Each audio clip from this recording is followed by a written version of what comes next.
Hi everyone, welcome to my tutorial on the candy bag by Petal sewing patterns. This tutorial is on the small size with the flap and also adding the zipper placket. She does give an optional zipper placket if you are doing the flap, but I chose to do the zipper placket and the flap. I think it looks real well together. So my tutorial is on this particular option. I did briefly go over how to make the crossbody strap. It's real brief in case you are not familiar with it. But I do go into detail on how to make the exterior of this bag. It's really, really pretty. I love how she has it come together. And then the sides, I show you how to go and to create these beautiful sides of this bag. And then the interior lining, it's really unique how she does the slip pocket. It's a curved slip pocket. And then you've got your zipper pocket, but it is not your typical slip pocket that you normally make. So I do a separate video on the lining than the exterior. I do planned to do another tutorial just on the exterior, but with the front pocket option on the small. This is the large size one. She is a nice big bag. I'll show you in comparison. Here's the small. I'm going to try to keep it so you can see how much bigger this large bag is to the small bag. The other option is the large option or the small option, no flap, just a zipper placket with the front slip pocket. So I will do another tutorial on just the with the zipper placket and front slip pocket on the small version. But this is the large. She's a nice big generous bag. Again, it comes with the slip pocket and then this real pretty nice wide. This is a very nice big bag. You could put an iPad in here. I mean, let's show you. I've got the largest iPad you can buy, and it it can't zip it up, but you can drop it in there. If you're not a zipper, you can at least drop it in there. I mean, and this, again, this is the largest iPad. So if you've got a smaller one, it definitely will fit in there perfectly. So, thank you for watching my tutorial. I greatly appreciate it. Stay tuned. I hope you enjoy it. Please let me know if you like it. If you found this tutorial and you haven't subscribed, I would appreciate to subscribe to my channel, as well as let me know if you like the tutorial. I do appreciate the likes that I can get. That way, that lets me know if I'm doing well in my tutorials. And don't forget to turn your notification bells. Again, this is a two-part video. So the second part will come out shortly. So thank you so much for watching. I appreciate your time. And here is your tutorial. Okay, now let's get started with the tutorial. So I will go over the pattern pieces first because there are a lot, and so we need to go over them to make sure we understand all the pieces. So a note with the flap option. In her flap option, when you purchase her pattern, you will get a set of instructions for the small version and the large version. That's together as one pattern. Of course, you just pay attention to measurements for small versus large. And then you have your flap option. So what she did, which is I thought was a great idea, is she also, in the same pattern, when you buy this pattern, she has a separate cutout sheet for the small with flap option. Keep in mind, you can, if you want the flap, it can only be done on the small. She does not have anything for the flap for the large version, just the small. So for the small version, what I did is I used the cutout sheet that she gives you that says flap option, like that. That's the cutout sheet that I used. There's the cutout sheet there.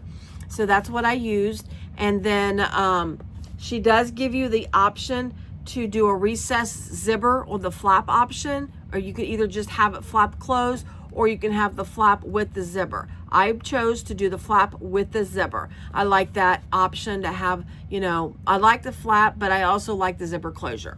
That's just, I just thought that would be neat to do it all. Okay, so, and then when you do her pattern, she will give you the full complete exterior to instructions under the flap option to complete the exterior of the bag. Then she refers you to the other piece where you got the flap, or I'm sorry, where you have the large and small with the zipper, no flap. Let's call it the original maybe. Then she refers you to that for the lining preparation. So just keep in mind that she has this part separate from the other. And also when you print your pieces, pay attention, because if you print the pieces from this pattern, from the flap option pattern, you do not need to print any of the pieces from the original pattern. I know that's not a correct terminology, but I'm trying to differentiate between the two, because this option varies just a tiny bit than the option that has just the zipper placket. And then if you print all that, then you'll get double the pieces. Trust me, I found that out the hard way. I didn't pay attention when I printed my pieces. I ended up with the small option pieces doubled. I just used some of those pieces to cut out interfacing, so I wouldn't be totally wasteful on that. Okay, so enough on the explanation. I just wanted to clarify that because of course, I mean, I am what I am. I'm going to tell you mistakes I made to help you out. Okay, so the pattern pieces that we're going to go over, you're going to need your strap. And I chose for this one where it's like the large option. I did the large option, I did oh gosh, my brain is just absolutely, I did not do a vinyl option on the large. I did a strap, the strapped ones. My brain, I'm sorry, I apologize. So you need that, whether you do vinyl or whether you do the webbing. Woo, there we go. I did webbing on the large, but this one I have chose to do the vinyl option. So you'll need a strap, but depending on how you want to do it, you will need, I'm going to go all the exterior pieces first. The contrast top piece, okay? You will need a flap handle, and there are two pieces that go with the flap handle. You'll have a longer piece and a shorter piece. And then you will interface only the longer piece, okay? Contrast top, you will interface it. Pay attention to where you put the interfacing, because this is a drop-in lining. You could probably berth it if you want. That's up to you, obviously. Some people are not thrilled on, but because there is a zipper pocket in it. But of course, that's completely up to you. But I prefer any more of the drop-in linings. It's easier for me to turn them, or easy for me to fix them with the drop-in. Okay, you'll need two side fronts, and you'll need them mirrored. Okay, this is the side fronts mirrored. You will need this is the optional recessed zipper. If you choose, when you do the flap option, again, I told you I chose to do this. Now, in her pattern, she calls for 4 of the exterior pieces, so it's the same on both sides. However, if you are sewing on a domestic and you're worried about your layers, you can substitute 2 of these pieces for your lining piece. That will help with bulk. So just an option that I thought I'd mention. You will need just 1 center front, okay? And then you'll need 1 bottom. That's interfaced. Center front is interfaced. All of the exterior pieces are interfaced separately versus 1 full piece. The side options, this is the side of the bag here. You'll need 2 of those, a nice and unique shape. I like that. A side front, you'll need 2 of those. Strap connectors, you'll need 2 of those. You'll need 1 main back of the bag. For the flap, the flap is 2 exterior pieces, you'll just interface one side. If you use a softer vinyl, this is nice. This is a nice heavy vinyl, but if you use a softer vinyl, you may want to do maybe an SF101 on one of your pieces just to help with stable and make your flap a little bit sturdier. But I just interfaced the one side. Again, if you are using a domestic or you're worried about layers on your sewing machine, you can always do a lining piece for the underneath of your flap versus 2 exterior pieces. Again, I just thought I'd mention that because I have done a lot of my bags on a domestic, so I understand the trials and tribulations of sewing a bag on a domestic. I just got this machine at the first of the year, so she doesn't have as many bags on it as my domestic. And also I should mention that I am sewing on a Juki 1541S. That is the machine that I am sewing on. So she's a beast and she really likes the layers. Okay, you'll need 2 gusset pieces, and these are very, very skinny. Make sure you place your stabilizer on the gusset pieces correctly. See how I made little lines to help with my guiding of my stabilizer? Very important, and I would highly suggest you do that. You can just use a pencil to mark it if you're using a thicker vinyl. If you're using a real thin vinyl, and you need to stabilize it first, I would stabilize it, then mark for your gusset or mark for your stabilizer, so you don't see your pen marks or pencil marks through the vinyl once you apply the heat. That has happened to me. That's why I mention it. So again, pay close attention to the where the stabilizer goes on your gusset pieces. When I made the large bag, I didn't put the stabilizer directly in the center like it should have, and actually I think I cut it a little big because I had some left, and I just put what I had on there rather than trimming off that little tiny bit. And while I was able to still sew it, there was a lot of bulk, and the way the gusset gets applied, you don't need it there. Definitely want to make sure your stabilizer is in the right spot. You will need 2 contrast lining pieces. This goes on the upper part of your lining on this inside of your bag. So when you look in your bag, when it's zipped up, you'll have this nice lining. All right, now we're going to move to the interior pieces. See, like I told you, there's a lot of pieces, but it goes together so quickly. I'm not going to lie. When I made the large version, I had most of the exterior sewn within, I don't know, maybe an hour. It was really quick. So these do go together fast. The side pieces, you'll need 2 mirrored images of the side piece. Actually, I'm sorry, 2 sets of the side pieces mirrored. These will go the way she has you do your pockets. These are essential to making sure they're mirrored, and you have 2 sets. Okay. You'll need 2 pieces for your slip pocket. You can use your lining pieces. I went a little crazy on this one. I'm choosing cork. Don't ask me why I decided to do it. I just wanted that little pop in there, and I thought I'd give it a shot. We'll see what happens when we get to this. If I can't make it lay right and look good, then of course we will move back to the lining piece. You'll need 1 lining piece for the center of the bag. And then the zipper pocket, you'll need 1 lining lower piece. You'll need 1 lining upper piece. It's a nice small piece here. And this is for the zipper pocket. And then you'll need 1 lining inner part. So you're gonna have 3 pieces for your interior zipper pocket. Okay. She does, the lining in this bag is a little different than your typical zipper and slip pocket. What I really liked about the slip pocket is she has that nice little curve at the top. It kind of dresses it up a little bit.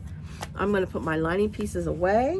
Oh, and don't forget your tag. And these are my new little tags. I've only got to put this on 1 bag since I got them.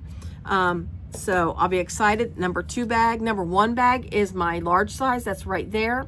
And this is number 2 bag for my tags. So I get to use that to make this bag, which I'm kind of excited. And I will place this tag in the back of the bag versus the front of the bag. Okay, so let's put these other pieces away. We are going to start, let me put these down so I kind of in order, a little bit in order that I believe that we're gonna need them, so I'm not digging and searching. That's a zipper, okay. And then that's probably last. Sorry about that. Again, I just want to put them back in my little bucket. Also, just so you know, I use these great little buckets. These are really, really good to store your pieces in. I know everybody has their different ways of storing their pieces when they cut them. So that's just my way. Oh, I put it in the short, but I'll show you, I'll tell you where I got what my pieces are. This is Oceanic Faux Real from Tulipbee. It's a real light blue, very, very light. My contrasting color is raspberry, and that is her signature smooth collection. Little pop color there. My lining is also from Tulipbee. I cannot remember the color of the lining. I will look it up and put it in my description, so you'll know what this color is, but it's her Smoothie Smooth. I do not have to line it. It already has a lining. It's a nice water resistant lining, so that's what I really like, and you just cut it. You don't have to interface it, and it makes things go so quickly. Okay, so let's get right into making this. The first thing we're going to start out is the flap. So you're going to grab your flap pieces. Let me put this aside here. Oh, one more thing. The thread that I am using, it is Siah Swag. Let me take it off the post here. I decided it's still blue, but it's a little darker blue, so I think it'll still go well. I kind of went through my thread, and I've got like 5 blues. And this was the closest I think I could come up with. I think it'll look really nice with that. This is Siah's Blue Lagoon. That's so pretty. I haven't used it yet at all. I had to crack it open for this bag, so get it back over here on my post, my stand. Oh, it's unraveling. Give me just a second. I don't want it up underneath of the cone when I push it down. There we go. Okay, thread is reattached. We are threaded, full bobbin, brand new full bobbin. Again, I just opened it up, so, and just did a bobbin, so we should be able to get through this on one full bobbin. Okay, I'm going to lower the camera. And then so you can see my workspace, and we'll get going. Oh, and lining, and now when I sew things together, I sew them at a 4.0 on my machine, but my top stitching, I do go a little bit larger on the top stitching. I go close to a 5. Sometimes I actually go to a 5, especially if I want the stitching to show up, and which I will probably keep my stitching at a 5 for this project, because I want the stitching to show up in the bag and be part of the design of the bag. Okay, I'm gonna go ahead and lower the camera, so apologies if I start shaking the camera and movement. I know a lot of people don't like movements of cameras during videos, but I apologize. I don't have, this is all I have is my phone, so this is where we're at. Give me a second here. That's good. Let me tighten it down. Okay, there we go. All right, so first, as I was saying, grab your 2 flat pieces, and then you're going to put them right sides together, and then you're going to sew them at the seam allowance that she gives you. She does in her pattern. She does, even though she tells you what it is in the beginning, she does remind you of your seam allowance, which I like, because every pattern designer sometimes has a different seam allowance. So she does remind you on each step. Now I'm going to give you a tip that I do, especially when I'm going around the curves, because I don't use a seam guide. I just don't have a lot of luck with seam guides. I have them. I just don't use them. I don't, for some reason, I don't like them. So anyways, so what I do when I have stuff like this where it is on a curve and it's kind of harder to keep your seam allowance correct, like so, I'm going to go ahead and I'm going to draw in my seam allowance on this bag. So I'm just going to do some quick little marks. I can do this with my pencil and it not show through. But this is always real good. I'd make sure I get it at the point. Again, I just do little hash marks around this. I don't need to go up and down the side because obviously it's just straight, but then I'm just going to freehand the line, just as, like I say, this is just a guide. I'll show you here what I'm doing here. 2 seconds. Again, I'm just freehanding the line just to have that be accurate,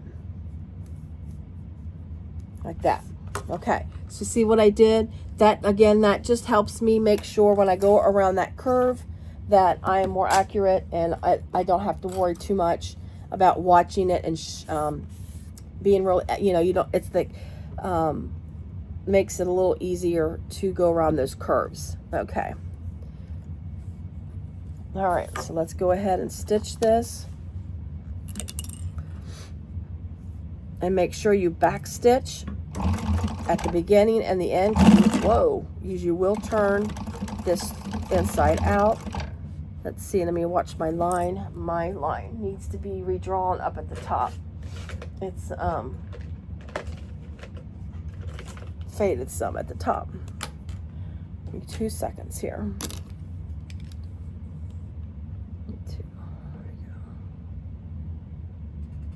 Okay, I just had to redraw my line because my thing does not have a seam, guide seam on it. All right, so we just need to turn. I think I need to reset my speed. I have a needle positioner on here, and my speed is going. I just give the slightest little pressure on my foot pedal, and it's going a little faster than it usually does. I need to probably check my speed, but we'll do that later. We're good.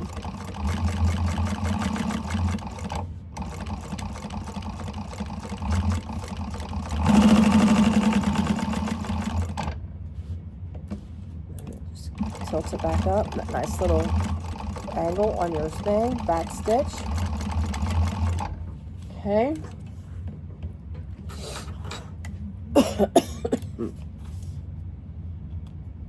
And then what you want to do, if you do not have pinking shears, you do want to cut little snips in it like this on the around the.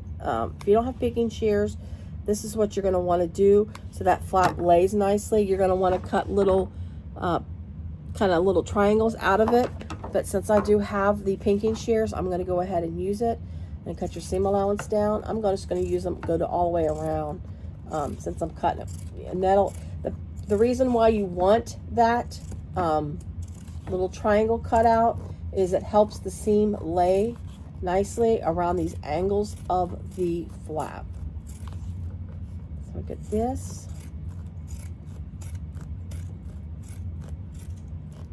All right. All right, let's turn it right side out. Just be careful when you do that.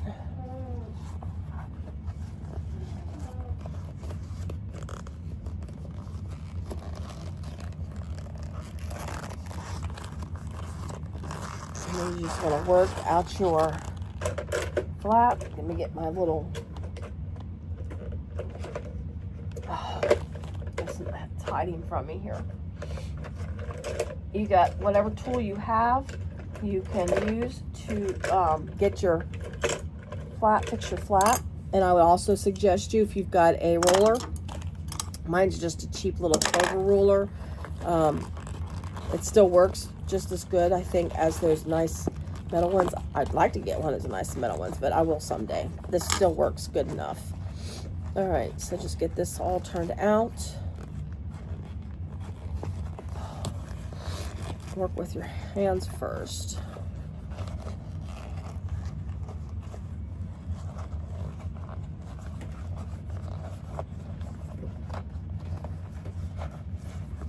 All right, and I'm just going to take this and run it along the edges.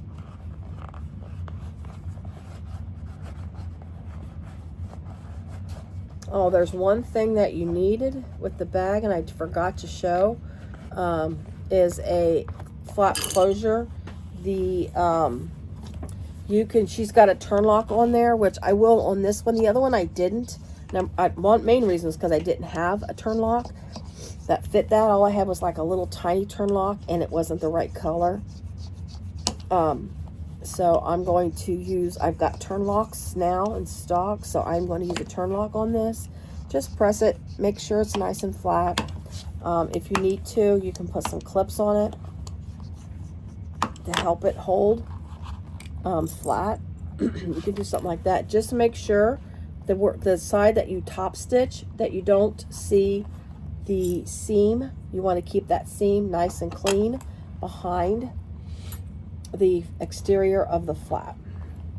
Now, if you are not using a thumb lock on this and you're using like a magnetic snap of some sort, then you would want to install that. You could install it right now while the flap is open. You would just go in there and use it. I would make sure you have stabilizer behind a magnetic snap.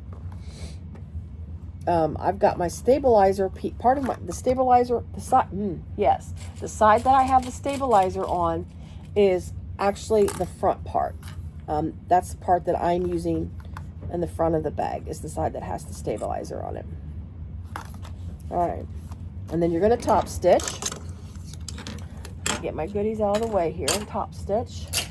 Again, I'm raising my seam, my stitch length to 5 for my top stitch. Grab my threads. All right, let's go ahead and get started. Top stitching is 1/8 of an inch away. That, unless for some reason the pattern writer chooses to do top stitching differently, it's always 1/8 of an inch. That is not a secret of pattern designers. And again, of course, unless they choose to make it different. I'm seeing how well.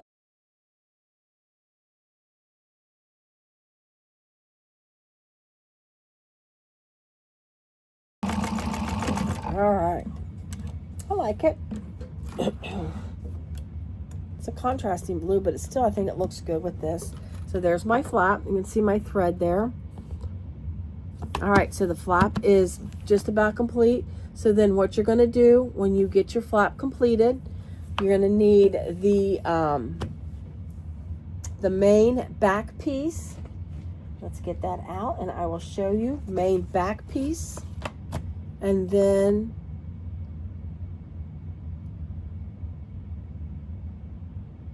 okay, so main back piece, I'm going to do it exactly how she has it written versus trying to take shortcuts.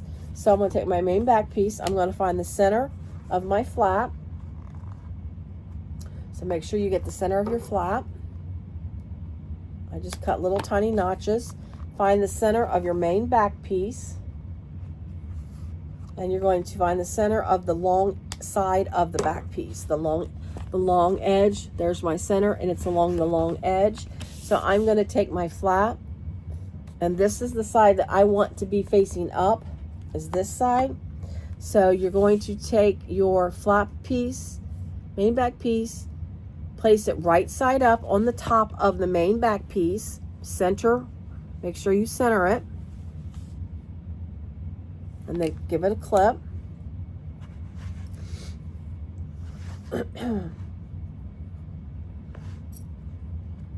And then what you're going to do is you're going to baste the flap to the main back piece.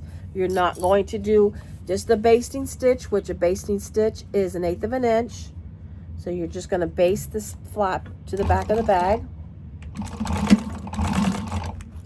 You can still use your top stitching length because again, this is just a base. You can lower your you can lower your stitch length once you get to attach the other part on. Which I'm going to here in 2 seconds.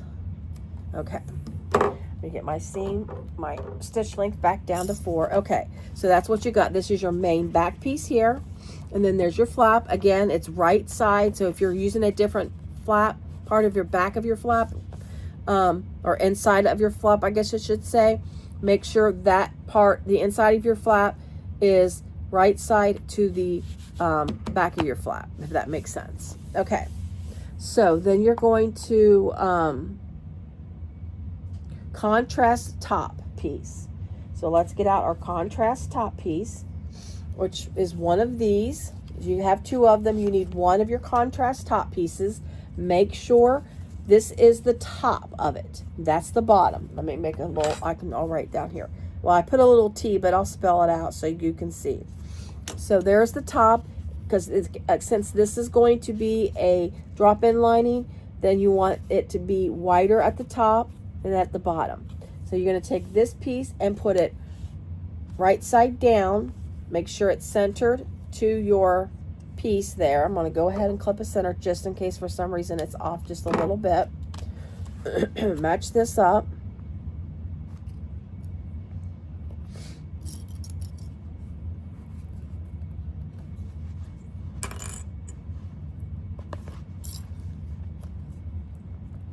Again, if you're worried about layers, make sure your inside of your flap is, you can use the your lining for your inside of your flap for if you're worried about layers. Okay, and then you're going to stitch this at the seam allowance that she gives you in the pattern. Make sure you back stitch. I got to check my speed. This is where you get a little thick. You got 4 layers here.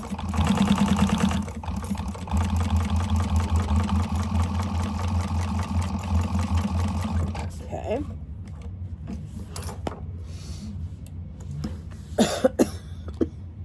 Let me use this quick second. I need some. My allergies are acting up. I had a show this weekend, and I'm telling you what, I think everything in the world that blew, it was in the wind, blew past us. That's crazy. Okay, so you're going to take your flap, then your flap piece, fold this piece up, and then you're going to take your flap and then fold it up with this piece. But you're going to want your seam down. Okay, so your seam is down in the back, but your flap is up and your contrast piece is up. So give that a, just kind of give it a press, finger press, and then you're going to top stitch right here on the back piece. Okay, so I'm going to increase my stitch length. Again, make sure your seam is folded down, and then this is you're going to top stitch right here where your seam is folded to. So I'm going to go ahead and get that.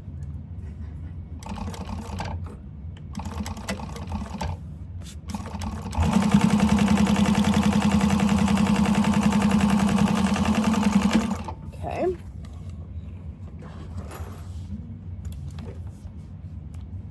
All right. And then, all right, so this is ready for now. We're going to put this aside, okay? And then what we're going to do is set this aside. I just said that. Set that aside. And then it does say if you're using a tuck lock to skip the step of adding the lock, but if you're using a magnetic closure, then use the pattern piece to mark your magnetic, where your magnetic closure goes, and that's when you would install your magnetic snap, like I was just saying. I would have installed the magnetic snap before I sewed this shut. So this right now, we're not going to put our thumb lock on there just yet. So now we're going to grab our center front piece, which is the little triangle shaped piece, the little flat bottom triangle piece, and then you're going to get your get them here, and I'll tell you, I just got, there they are, they're hiding from me. You want your side front one, okay? That's what you want right here. Side front one, which these are the 2 pieces that are mirrored. Okay, so you're going to take, let me get these clips off here on your pieces. Oh. And then what you're going to do is you're going to have, whoops, let me put them on the right sides real fast. Let's see.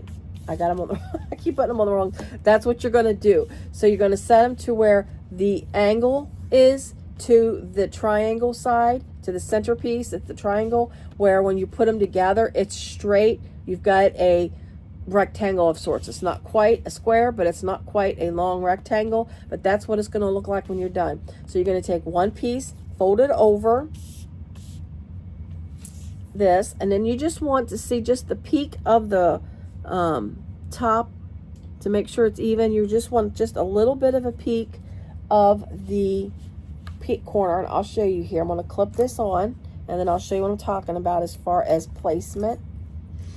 Because it's not going to line up perfectly because you're at an angle. But see how there's just that tiny little peak there, and at the bottom there's a tiny little peak on the opposite corner. So you're going to go ahead and sew this on at the seam allowance given. Get my seam stitch length to the right one. Get that going.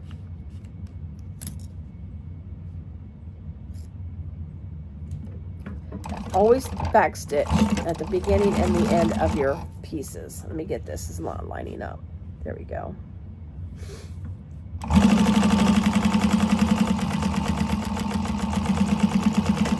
Okay.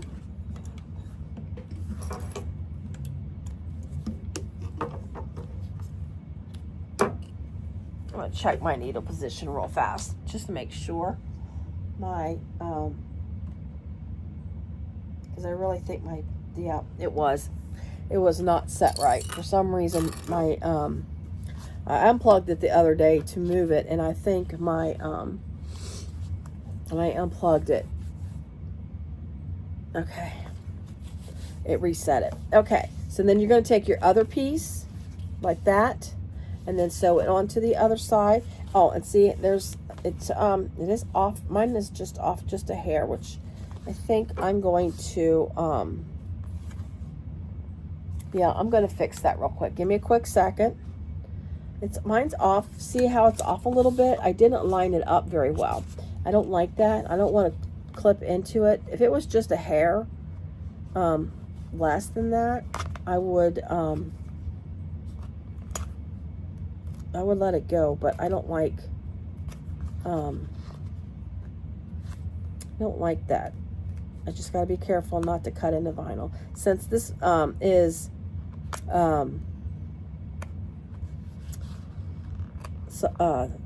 putting two pieces together and it's not a top stitch, it won't be noticeable. The holes in the vinyl won't be noticeable, so we'll be okay to reuse these pieces. Now if it's a top stitch, depending on the vinyl and if I could line it up, which I have, then I would still be able to reuse it, but almost there.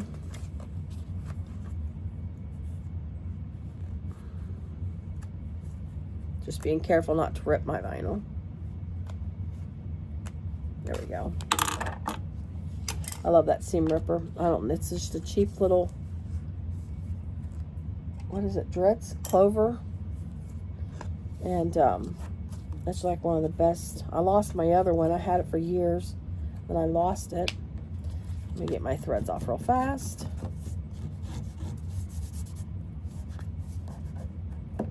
Sorry about this. Again, I just wanted to make sure it looks right. We all make, well, I don't want to say it we all. Some people don't make mistakes, I guess. But I'm going to tell you right now, I make mistakes. I make a lot of them. But as long as we learn, I guess. Right? All right. Let's do this again. It says fold it back over.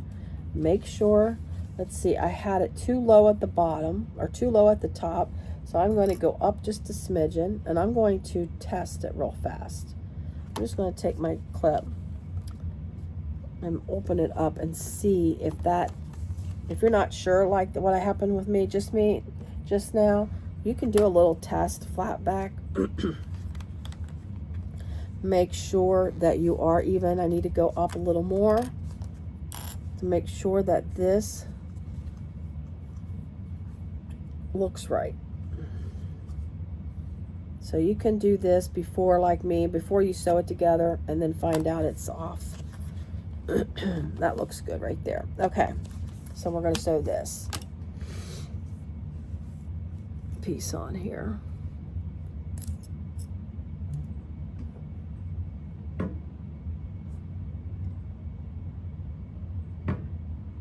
Well, since I reset it, now I've got to reset my machine. Okay. Here we go. Oh yeah, much better. Much better. I can tell the speed just by the press of my foot. I can tell the speed has changed tremendously just resetting it. I keep it on a P3. That's one of the slowest settings you can do. That's what that's what they told me at Juki Junkies. That's where I bought this from.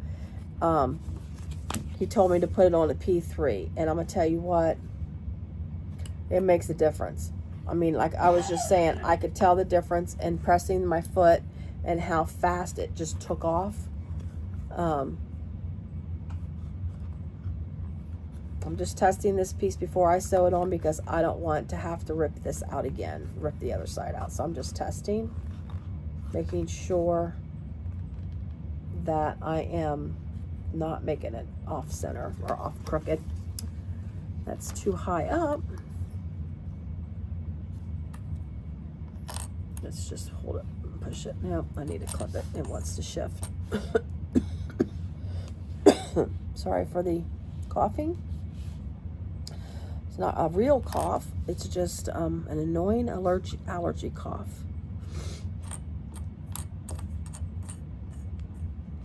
All right.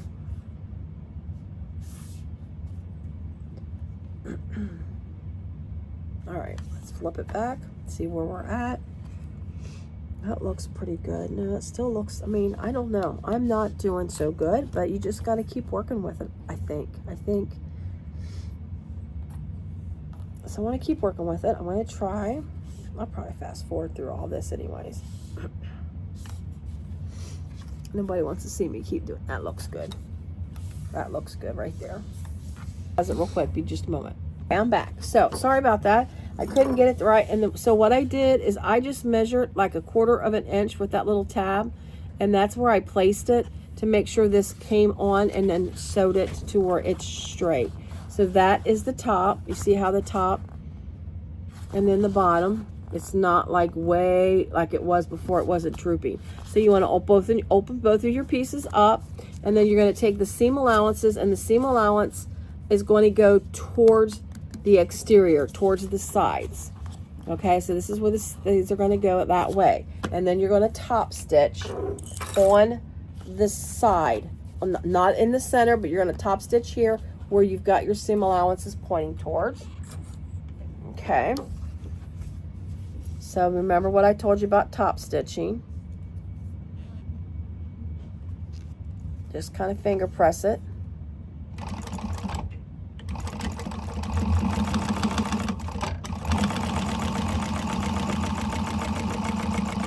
Contrasting thread, so I just got to be careful. I started to use a variegated thread, but I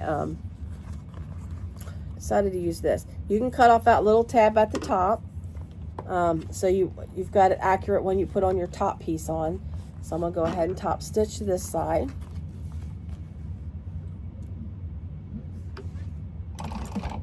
Ooh, she's got a little bit of color to her. But I got that blue to balance it out. I think this nice subtle blue will balance it out. All right, so I'm gonna clip those off. So there is this very center of the front of the bag, and you're top stitched. So now you're going to grab the 2 side front -2 pieces. Let me grab those and I will show you. Side front 2. So this is what you want. The 2, it's the side front 2. You want that piece. Now you can make this bag in all one color. I mean, it's an option. You can always do multicolors. I think I'm going to make another one, but I'm going to make it all one color, but use a different type of vinyl. It's a thought that I have. So maybe I'll do that and show when I do it. But I need to get this done and then another tutorial. So we're going to go ahead and line these up on each side of the piece, like that. Let me get my other clip here. And then I'm going to go ahead and place the other one down. And give that a clip so they're both there, and I can just sew them both without having to stop and clip. So you're going to go ahead and stitch those down. And you're still staying the same seam allowance throughout. Whoa, I need a back stitch. That's a big back stitch. You're going to keep it the same seam allowance that she gives you. But again, she's really good about reminding you what the seam allowance is, and I really like that. Okay, because sometimes I sit there and I'm like, okay, now what was the seam allowance? What was the seam allowance?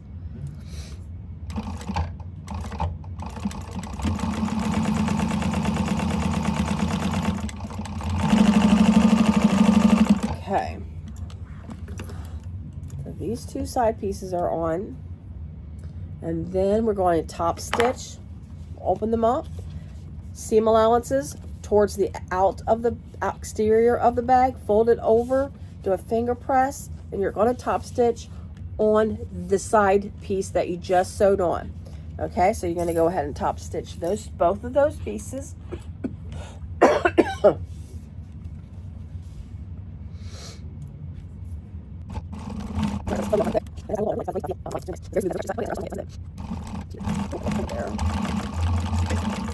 Okay. Okay. I told you this goes together so quickly. I mean, we're going right through this. We've almost got the front panel of the bag done, and then you just, when you attach the side, it goes together so quickly. So remember the bag, this I gotta put it the right way. Remember, the widest part of your center is the top of your bag. Now I'm going to put a little T that helps me out, because I'm scared I'm going to flip it and not pay a bit of attention when I start adding, because now we are adding the top and bottom portions to the bag, to this piece here. I don't know if there's a bottom. Okay, yeah, your top and your bottom pieces to the bag. Okay, so then you're going to grab your contrast top, which is the other piece that you used. Remember, you use the contrast top here when you installed the flap to the back. This is the one contrast top.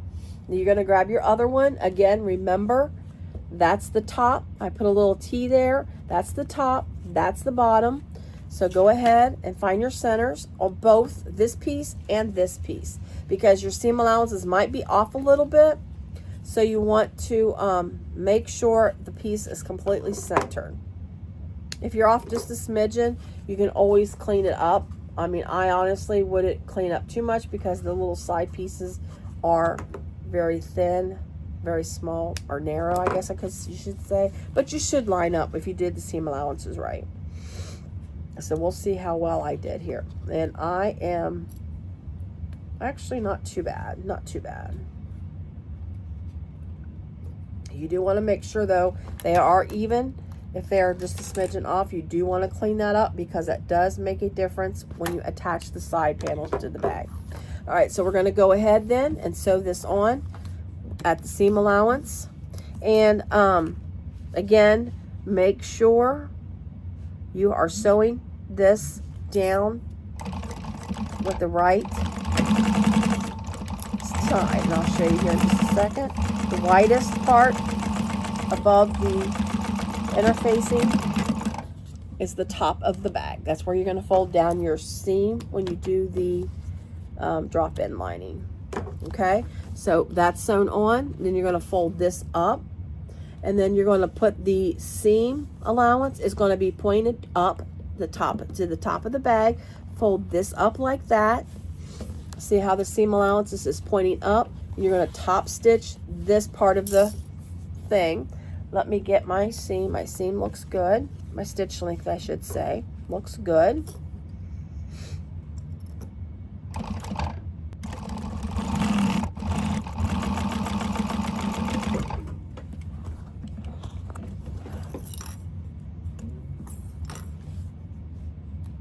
All right, so there's the top of the front. This is the front of the bag. I mean, I like it. It's a nice, it's just got a very pretty pop of color on it. It's not, and then the flap is blue. So the blue, you'll have the blue flap over, so it won't be like so in your, I don't say in your face. It's the best word that I can think to use. The sides of the bag is going to be this raspberry. So that'll be really nice. I think once it gets all put together, it'll be very nice. Okay, So let's go ahead. Let me get this pattern piece out of the way since we're done with it. So now what we're going to do is, I noticed that the top of my bag is just smidgen out from the edge. Again, I want to make sure that this is even. So I am just going to clean that little bit up. I mean, it's not but a 1/16 of an inch, but it does make a difference when you put this bag together. So I'm just going to clean that up a little bit. Let me see. The other side is about, yeah, not even. The other side is not even a 1/16. It is like, I don't know what you would call that. But again, I want to make sure it's nice and clean, straight. I mean, that's it. So I did not do too bad on my seam allowances. All right, so find your center at the bottom. Let me make sure my bottom looks even and nice. Yep. So I'm going to get my center at the bottom of my bag, or at the bottom of my front, I should say. So get your center. Get your bottom of your bag. Now, I did not put purse feet on this one. I put purse feet on the big one because it was a big bag, and I just kind of felt like the big bag deserved purse feet. I just felt like, being that fact that it was so large, purse feet, nice big purse feet on it would be real fitting for the bag. Find the center of your bottom of your bag. I'm going to get the center on both. I'm putting the center marking while let me rephrase that. Or let me start over again is the word I want to say. A phrase. Guys, I can't even talk. I'm still trying to recover from my little show. I'm just trying to get my stuff put back in my space. I redecorated while all my stuff was in crates to ship for the show. And I got to make room to put what didn't sell back in. And I'm like, my lunchtime from work, I'm down here trying to put things away, scurrying around, making, sorting through things. And I got everything in the garage right now. But anyway, that's my problem, right? You're attaching your bottom of the bag to the front panel. So again, mark your centers. Go ahead and give that a clip. Now, if you're worried about bulk on this, I'm going to give you a quick little tip because I'm going to show you real fast. If you're worried about bulk, because you can see how you've got a seam there, you've got 4 seams just in the front panel. If you are worried about bulk, you can always go in and do a quick little angle snip like that. See how that's got a little angle? That'll help alleviate some of the bulk of this bag. That one already is snipped. I think I snipped that. It's just good to help with some of that bulk when you put that lining on, because when you put that bottom on, obviously you're adding another layer to it, and it can be bulky and not lay right, if that makes sense. All right, so I added my centers on all 4 sides of this because you will need your center for when you attach that side piece. So I went ahead and marked my centers all around. That way, once I get it put together, I don't have to try to find centers while this is attached to the panels. And I did them little smidgen cuts, and my base matches up really well because I did the smidgen cuts here at the top, and it matches, my base matches really well at the bottom. So I may have cut this piece, this top piece, just a hair too big. That might have been why it was just a little bit long, because it matched, the base matched the bottom. All right, so let's go ahead and get this sewn on.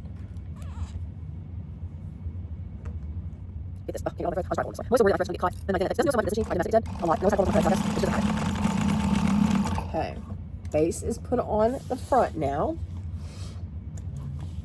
Let's see if she has you top stitching yet. I think she has you top stitching after, yes. So we're gonna go ahead and just fold it out. Just fold it to the seam allowances is toward the base, but you're not gonna top stitch yet. She does not have you do that yet. Again, I'm trying to stay consistent with the pattern since this is a tutorial, specific tutorial to the pattern. Find your center on your back piece. The main back piece, get your center at the bottom there, okay? Then you're going to get your base, open your base back up, and you're going to put your back panel, the bottom of your back panel, right sides together to your base. Make sure your flap is on that side. Go ahead and get this clipped into place. This is such a cute little size. I love the big one, and it's such a pretty bag. But this is such an adorable little sized bag. There with my scissors. And to my garbage box. Yes, I keep a garbage box at my table because I got into such a bad habit of just scooping everything in the floor. My stuff still hits the floor, but I don't know, when I sew, I just go, I don't know why I do it, because I'm not that way on anything else. It's just when I sew, I do that. I mean, like was cooking and I would just scoop food in the floor, that would be like gross. But I do it with threads. So I guess it's good. I guess it's good I do it with threads than not food. I don't know. I could see my dad, if he knew I did something like that, he'd be rolling over in his grave. I'm not gonna lie. All right. So we're gonna sew the base, the back of the bag to the bottom of the bag. All right. I know I talk a lot in my videos, and I hope you all don't mind me talking and saying, you know, talking about myself and stuff. Okay, so we're going to take your flap piece and you're going to fold where the base is. There's the base. You're going to take your flap and fold it to where the seam allowance is going toward the base. Let's go ahead and flip it wrong side up so that way you can see. So you're going to make sure the front panel here, the seam allowance is going inward to the base, and the back panel, the seam allowance is going inward to the base. All right, so let's flip it back over. Just kind of, again, just do a finger press if it doesn't lay well. Because, you know, if you've got a thicker vinyl, you can always give it a nice little press, especially where you got those seams. That'll help it lay better. Give it a nice, you can do, always roll it. It's never wrong to roll it out and make sure it's nice and flat or straight. All right, we are going to top stitch this, and we're going to top stitch on the base. So you're not top stitching up here on the panels, you're top stitching on the base.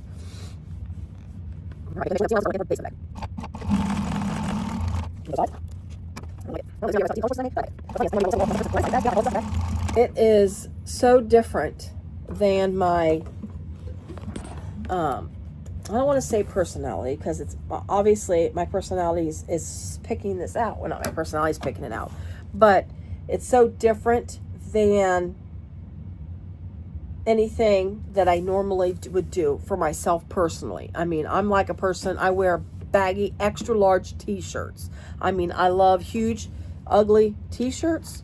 That's what I like to wear. I work from home. Since I work, my full-time job is from home, I tend to wear baggy, ugly t-shirts most of the time, of course, except when I have a meeting. But I just, and then to have designed something like this, I guess maybe this is my inner self coming out. Who knows? Who knows? All right, so that is, look at that. This is your front of your bag here. Let's go ahead and raise it up a little bit. Because the next piece we're going to work on is the handle. So I'm going to raise this up. I'm going to keep it tilted down, so when I raise it up, it's just a quick little raise, a little bit, see it better. So there's my front panel. There's that. So that's going to go like this. And there's my back panel. Whoops, no, I lied. This is the front panel. See how cute the size is? That's such an adorable little bag size. There's your panel. There's my back, and then there's my flap. I mean, how beautiful is that? I love it. I really do. It's so pretty. And then when I put a thumb lock there, and quite honestly, I have not picked out the color of the hardware for this bag yet. I'm sewing this bag up. I've got it all picked out. I've even started the tutorial. I haven't decided what color of hardware yet. I mean, I am limited to the choices of my thumb locks that I have. And which I'll bring those out, obviously, and look at them before we sew it or put them on. But man, that's beautiful. I'm not gonna lie. I love this choice of colors. Okay, enough of that, enough of that. All right, so we're gonna take this, set this aside, and then we're gonna grab the two handle pieces. Remember, The handle pieces are two different sizes. You've got flap handle here, which has the interfacing on it. And then you have, let me get my pieces resorted. I've been tossing them around here. Okay. There it is. Flap handle, the long piece, which has the interfacing, and then you have another flap handle, okay, which is a shorter piece. You're going to go ahead, excuse me, mark the centers of your flap handle. I might get my pencil. All right, I need, let's see, how wide is this? Okay, it's 1.5 inches. All right, I didn't say the size. I didn't finish what I was saying, so I didn't give the measurement out. Almost did. All right, so I'm going to mark the centers of this flap handle here. And I'm just using a pencil. Put that, scooch it, line it up. Okay, there we go. My interfacing is slightly, yeah, it's in the center. I thought maybe it was off a little bit. And then I'm going to mark the center of this one as well, which is the same size of the other one, because you're just going to put them together and sew them together like that. Get some double-sided tape. Throw your double-sided tape on each side of the flap handle. I use 1/8. That just ensures that it doesn't get stuck in my seam allowances, or it doesn't get sewn on. I do, and I also, when I tape on the sides instead of the middle. I started doing that when I was sewing with my domestic all the time, because every time I put it in the middle, I tell you what, I always hit it. Plus I use 1/4 inch tape. I don't know. It just, I just didn't have a whole lot of luck with it. So I started using 1/8 inch tape and putting it on the sides. You do go through a little more of double-sided tape, but to me it's worth it because it helps ensure that I don't get it stuck in my machine. I got over just a little bit. Okay, so you got your taped, and then what you're going to do, you actually didn't want to tape to the very end like I did. She gives you a measurement to use, and I need to do that because I need to do this the right way. And I did mark it. Silly me, I marked it on here and I didn't follow suit with that. Yeah, so she gives you a measurement on there. So I can sew through that. That's not going to hurt. So I'm going to do the measurement on this side where I got the tape that's not quite to the end. So let me make a measurement. So she gives you a measurement on each end, on one side of, whoops, let's flip it. On one side, one end, I should say, of each piece. And then you're going to place them right sides together. And then you're going to sew. Actually, and I apologize once again, you're going to do it on both sides. You're going to sew this strap handle in a little loop. Sorry about that. I should have read ahead rather than assume. So I'm going to do a quick little mark on each side. My double-sided tape will be in the way a little bit, but because it's 1/8 of an inch, I think I should be okay. This machine doesn't mind double-sided tape that much. It's just you get a gummy needle, obviously, and I just have to watch my needle and just keep it. I keep little cheap alcohol pads at the side. All right, so then you're going to clip each end like this. I'll show you here in 2 seconds. So you've got this end clipped, that end clipped. This is the short piece.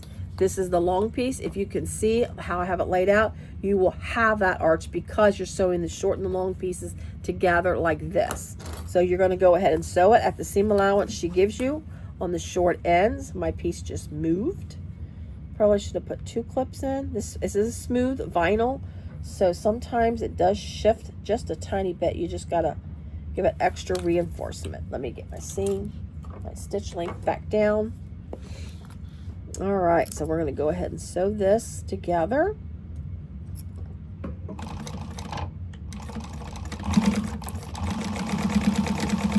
Okay. Again, we're just sewing the short ends. We're going to make us a little loop, glue. Okay.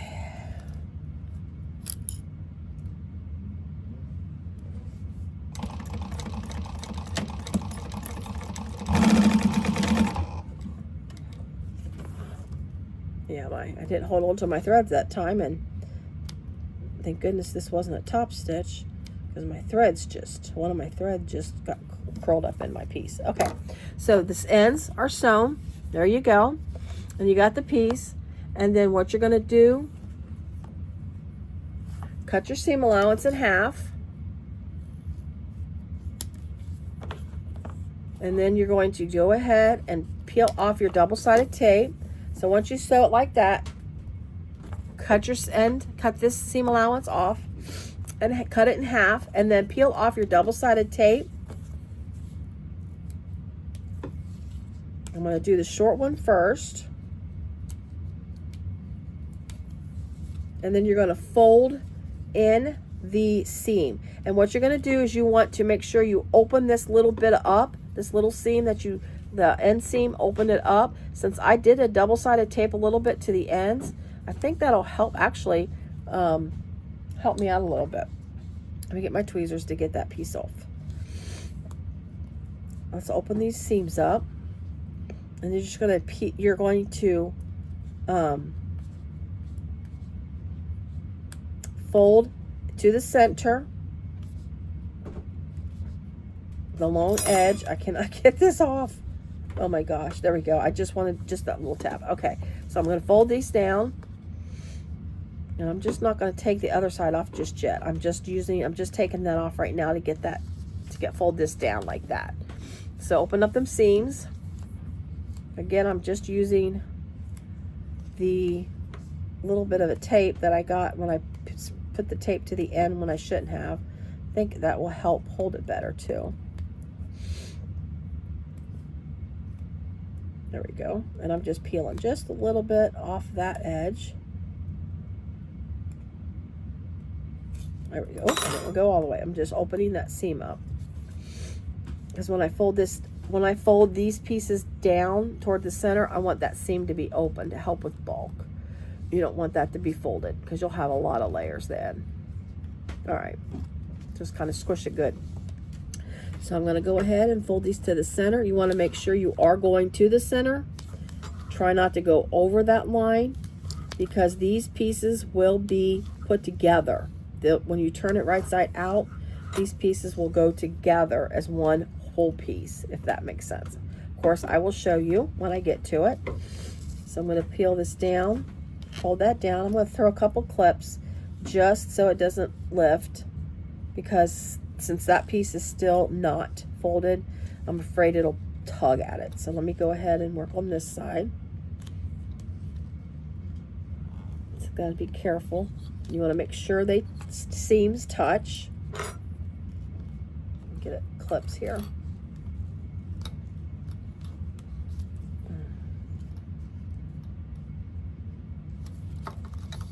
Okay. I'll show you here when I get done. I'm going to fold this in, and then you're just going to go all the way around.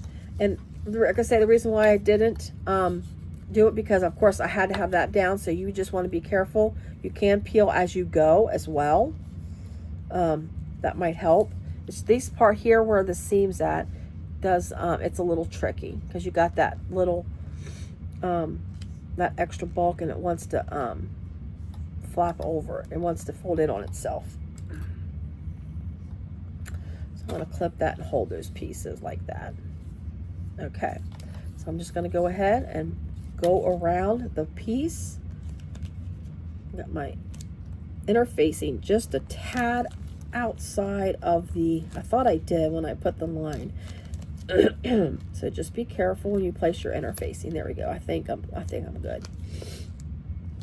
It's just right on the line where I have to fold it. All right.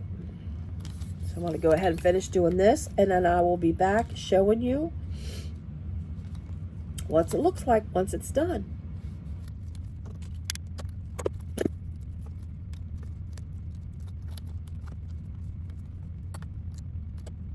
Okay, so we've got it, all the edges are folded into the center.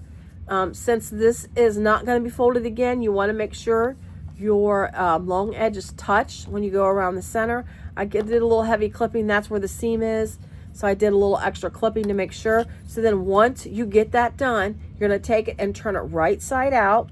So all you see is the smooth side and the folded edge is on the inside. Okay, and then what you're going to do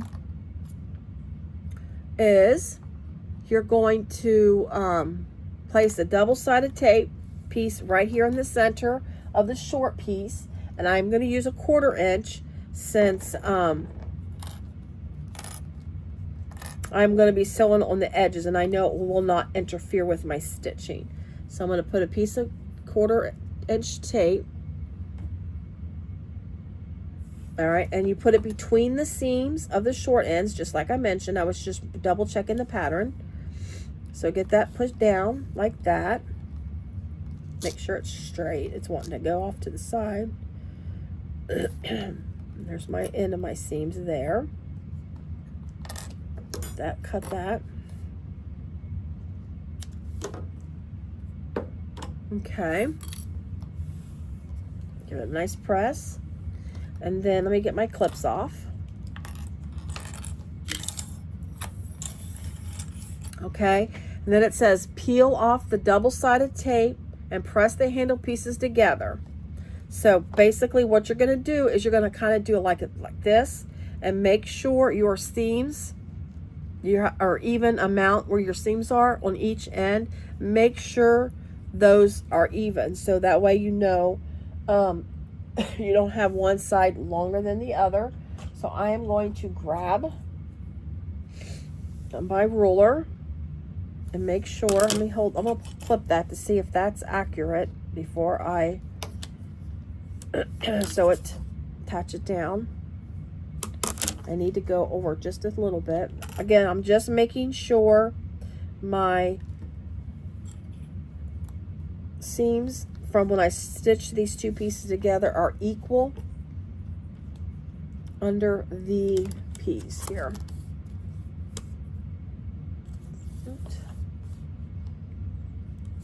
Okay, I just measured them to make sure. So this is what we did. So we placed it down. I haven't removed my double-sided tape yet because I was making sure where that seam is. I was making sure the difference between the seam and the side of my piece were equal. Now it's not in the pattern, I don't believe. Let me see. Tape it, fold it down so the seams from the short ends are equally distanced from the edges. So yes, she does have it. See, I need to read better. So yes, you want to make sure these are equally distanced between the seam and the edge of the handle. Okay, so then since I measured it, I'm going to keep these clips on the edges because I know there's no double-sided tape here on that end piece. I'm going to go ahead and remove the double-sided tape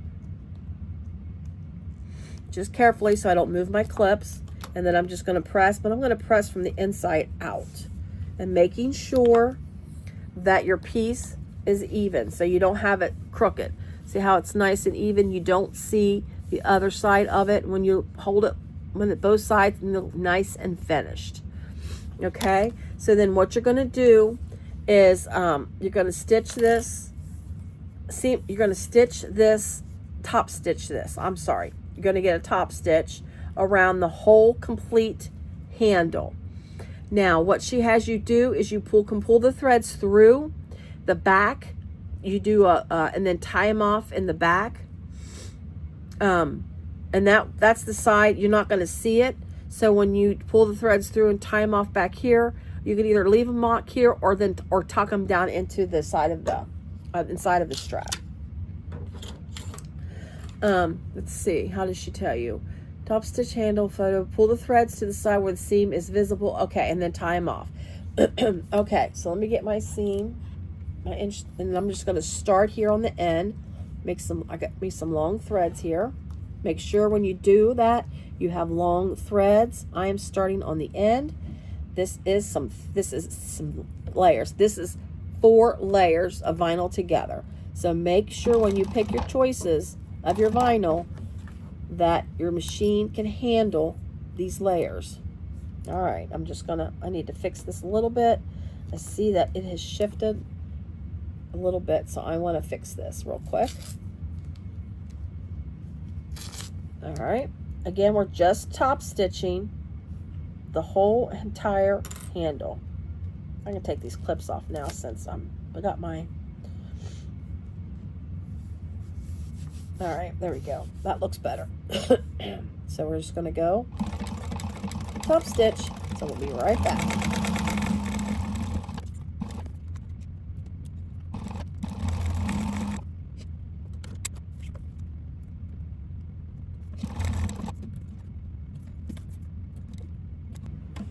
Okay, so we are back. I got my stitching done. I pulled my first threads through, my starting threads through. They're already pulled, so this is my ending threads. I'm going to pull those along as well, holding on to these threads that's already pulled through so they don't interfere when I pull this thread through and I pull the wrong thread.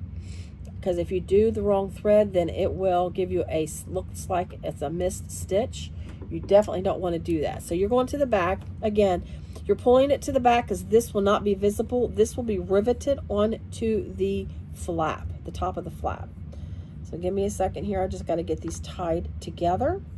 And then just going to tie it off just like you normally do the tie-offs here. Just got to get a hold of my threads. They're a little squirrely. There we go. I usually do 3 knots. That should be sufficient, even though it's going to be not hidden. It will be still not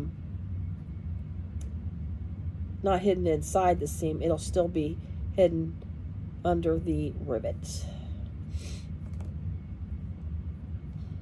All right. Boom. So cut those off. With just a tad bit of tail there. All right. All right. And then you're going to place rivets, holes. You're going to make holes, and then you're going to mark where that's where you're going to put your rivets at. Then she, of course, gives you the measurements for that. I had a little ruler earlier. There it is. I need that. This slit one's a lot better. And then I'm going to use a different pen to mark where my holes are so I can see them better. Okay, and to make sure it's centered. So 1, 2, okay, and then we're going to go that and that. Make sure your rivet holes are accurate. There are great tools that they have out there that you can use to help with rivet placements. I don't have any. I keep wanting to get them, but I know I want to say Jolie Lee has them. I think. I'm pretty sure she has a little rivet placement thing. But she gives you got to put your rivet holes there. So I'm going to do that on both sides. And my rivets, all my rivet stuff is back behind me. So I'll do the holes and place the rivets off camera, and then I'll show you once it's done. Just make sure they are straight when you put these both these holes together, since it's 2 rivets. I'm just making sure, yeah, that one's off just a smidgen. So let me move the hole, make my mark here. Okay, so there's my rivet placements on each end. Again, she gives you measurements, but see how that's where this I started and stopped that little knot, and you see where that rivet placement is. That will be hidden. You will not see that stitch. Okay, so then you're going to go ahead and you're going to place your rivets holes in here, and then I'm going to grab the rivets. So I'm going to go ahead and pause this, and then I'll be back once the hole's placed. And then I will show, and then what you're going to do on your flap, she gives you the placement on your flap. Oops, knocking clips off my table. On your flap, she gives you rivet hole placements on your pattern piece. So what you want to do is you want to place this on your piece. Now, be careful when you place this down on your piece. If you, like me, did not put the hole placements before you sewed it up and you got your seam allowance, make sure when you do this that you account for the seam allowance when you place this piece down on your pattern to get that rivet placement. Since I messed up and didn't put my rivet placement holes on my piece prior to doing that, I'm laying this down where my seam allowance, what the dashed line I know is my seam allowance, because that's where you put your interfacing. So I know that dashed line is my seam allowance. So I'm just placing this down, making sure it's correct before I make the marks for my rivets holes on my flap. And I apologize, you do want to make sure you do that before you sew your flap. Don't be like me. I'm just making sure this is straight. Okay. All right, making sure we're still good. All right, so you can just take and do your rivet placements. I'm just going to take my pencil and poke through the hole on my pencil.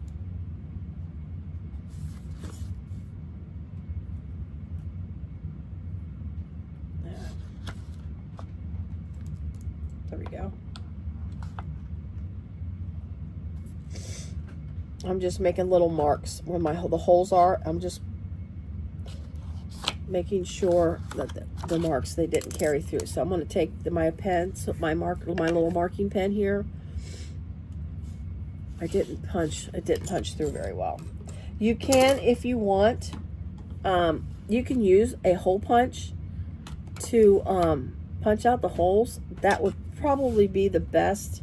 That way you've got, don't, you know, be silly like me and use that. All right, so now we're going to make our hole placements. I'm just going to use this marker. I can see them now, and I'll just darken them up a little bit once I get it. So I'm going to look at them, make sure they look even, make sure I didn't mess them up. I'm going to measure off to the sides to make sure they're the same width on the sides. Okay, so I was able to get them measured. So I've got my marks. Let me darken these in a little bit so you can see on the flap where I made the marks through the holes. So there's little holes right there. You're going to put these holes there, again, based on the pattern piece, and you're going to punch holes just through the flap. Make sure this top piece is out of the way when you place your rivets. Now, I do have a rivet press and a hole punch. So I don't do the hand cranky or hammer it down. I do use a, it's actually flat and sits on the table, so I can just push it down rather than grab hold of it and push and squeeze it, because that's where I can't, that's where my hands don't cooperate. I can sew a mean bag any old day, but to actually squeeze something, that is incredibly difficult for me to do. So I will get my rivet press, I will get my hole punch, and I will get this handle attached. Again, my rivets, it'll go like this. That's pretty. That's how my handle's going to be on the top of the flap. That's the top of the bag. All right, so when we come back, this will be attached, and I will show you what it looks like. And also, we'll have my hardware picked out, because, of course, my rivets got to match my hardware. So that you will see all of that when we come back. I'll have it all picked out, and we will start working on, after we install our thumb lock, then we will start constructing the exterior of the bag. So I'll get that attached, and then we'll be back. Okay, and we're back now. So I installed my little handle for the top of my bag. So this is what it looks like. Again, don't do as I did. Don't mark the spots after you assembled your flap. Make sure you mark the spots prior to assembling of the mat. Just make some little marks, just like I had the as I was doing this. What my advice would be on the flap, just punch holes in here. Just use your regular hole punch. You can punch holes in there. Use the smallest hole punch on your hole punch, and then that way when you lay it on your pattern, you can just take a pen. Since you're going to be punching a hole anyways, you can just use a regular ink pen and just make a little dot. That way you don't worry about having them in the wrong spot, especially if seam allowances are off or anything like that, to make sure you get this in the right spot. So anyway, so this is the bag right now as we have it. So this is the front of my bag here. This is my base. This is the back of my bag with my flap. And this is the top of the back of my bag. So let's just do a quick little, what it should look like. So here's like my front. That's so cute. I love it. And then this piece here and this piece here will match up. I'm just kind of doing this so you can picture what the bag looked like. I actually did this off camera because I just thought this was such an adorable, I mean, it's such an adorable little bag. I mean, it is so cute. Again, I'm going to make another one of these because I just think it's adorable. Okay, so picture the bag like this, sort of. Okay, so there's the bottom. Now, keep in mind, this will be more wider. It'll be a wider opening because it'll have a zipper placket and whatnot. So, but this flap will then fold over the top like this. And then, of course, this part here of where the handle is, that's where your placket will potentially set or should set. So that way you've got that little, you'll have that little bit of width here like that. And then it'll fold over like that. I mean, how cute is this bag so far? And then I actually, too, and I did this off camera because once I got doing this little deal, like just kind of checking it out, I went in, I had Decaville Heavy at the bottom, but I went in and I went ahead and put a little bit of my, let's cut a little piece of Peltex. It's just a real thick, I can't describe what it is. It's like a real compacted, to me it's like a fleece, but it's like a stiff fleece. I don't know how else to describe it. But anyways, this, I just took a piece of double-sided tape and put it underneath it and just give it a little more firmer. I don't know, for some reason I wasn't liking the way that it was sitting, and I thought maybe having a firmer base would help on that.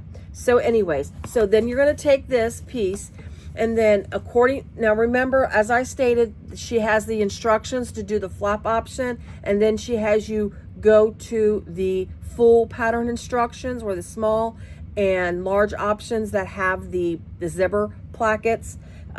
You are referenced to that. So at this point, you're going to go to your instructions for your large and small sizes.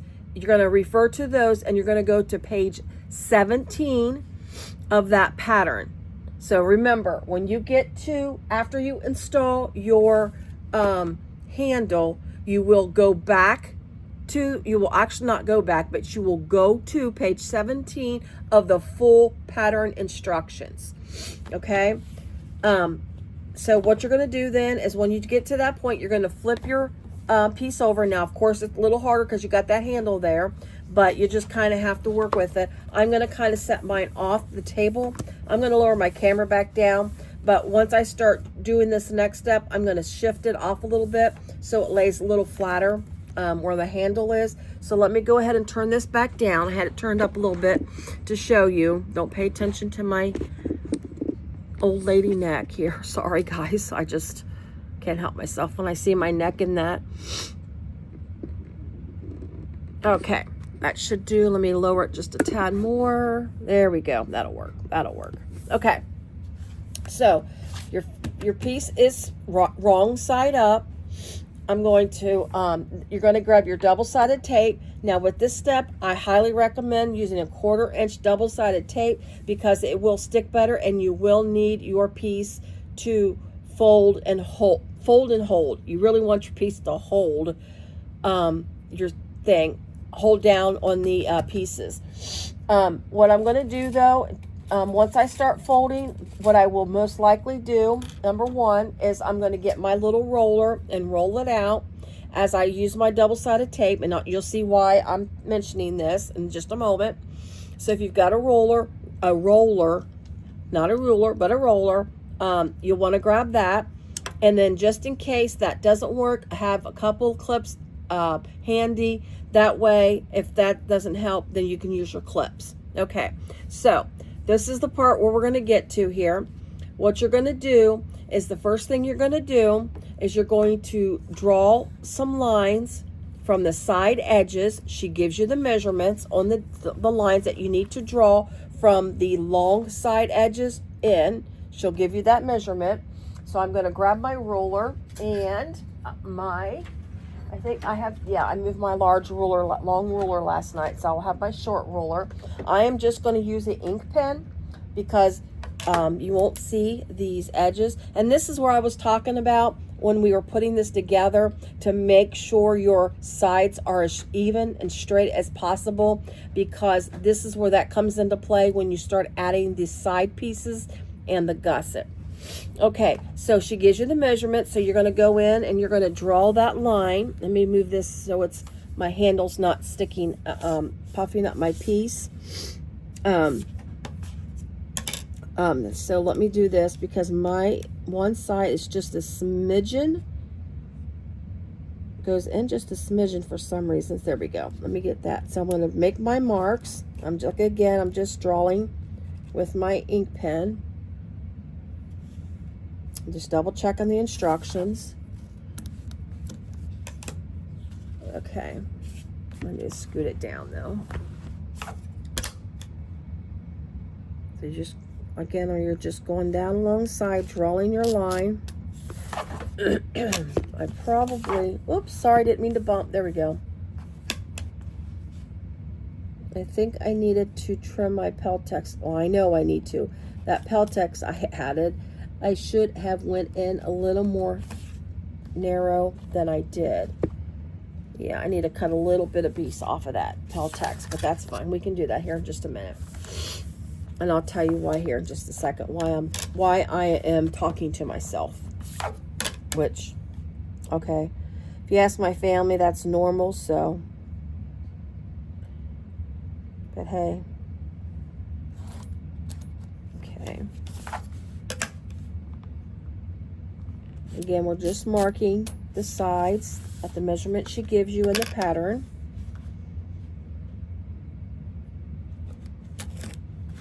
Oops, missed that line there. Whoa, what did I do? There we go. Sorry.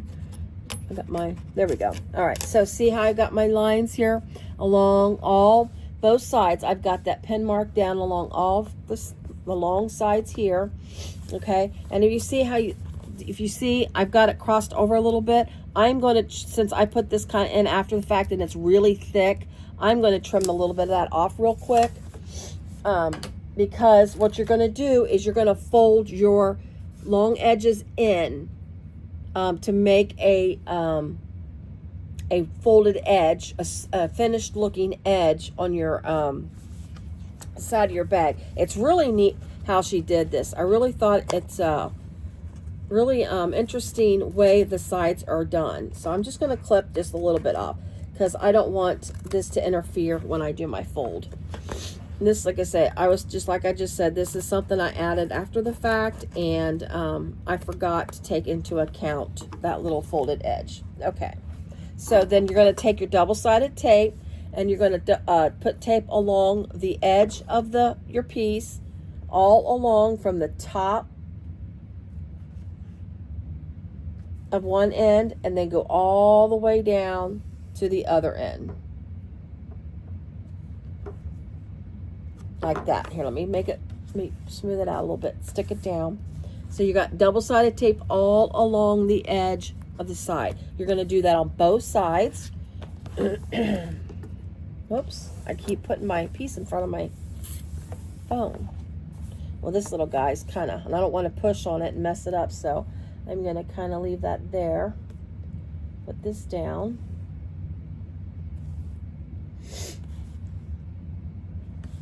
And then go all the way. I'll show you here in 2 seconds what I've got. Okay, so see both sides? I have double-sided tape down along both long sides here. And then what you're going to do is you're going to put double-sided tape now along the top edge. This is the top of your bag. This will be folded over as your top piece. But you want to go ahead and put your double-sided tape down now. You just will not remove it until your bag is finished. You just want to go ahead and put it down now because it's easier to put down. My advice, if you put your one piece of your double-sided tape down for your side all the way up, if you want to just go ahead and just start over top of that, you can. Sometimes it's just easier. I just peel it back just a little bit and just start it. Sometimes it's easier rather than try to precisely put it right next to the other piece. I'll just go ahead and throw it on top. It's easier for me just to tear the tape off that way. Oops. So you're going to line the top here. So in essence, by the time we're getting done with these next steps, we will have the sides and the top. Everything was double-sided, and this whole rectangle of a piece will be completely outlined in double-sided tape. Yes, it's a lot, but it's a really neat process, and I really like the sides of this bag. It really looks neat. And this part really isn't as hard as I thought it would be when I first seen it. I'm like, oh my gosh, how in the world do you do that? Make that side look that way. It's really kind of neat. All right, just about there. All right, so I'll show you. So we got double-sided tape here, all the way down both sides, and here.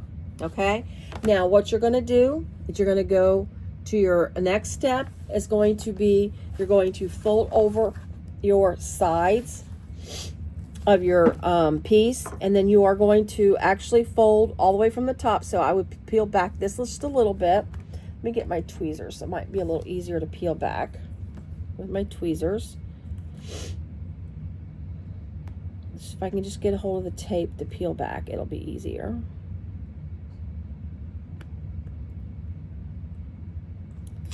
That's not even helping, is it? There we go. All right. So I'm just going to just fold this back in on the top here. I'm going to take this tape off one side. And then you're going to fold. Let me see if I can get you close enough to the camera. And you can see, I think you should be able to see it. Let me do this. See if I can lower. Okay, so let me point out my line here. So right here is the line that I drew, okay? That's the line that goes all the way from one end to the other. I removed my double-sided tape from the long edge of my bag, and then I'm going to take this and I'm going to fold this over to touch the line. So you're taking your raw edge here and folding it to this line, up to the line.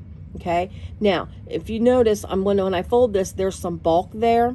If you want to relieve some of that bulk, all you really need to do is just take your scissors and just do a slight angle at it and just trim a little bit of that bulk out like that. Just a tiny bit. You're just trimming right to like that where you've got your top stitching line. That gives it some of the bulk out, so when you fold it over, it's not it's not a ton.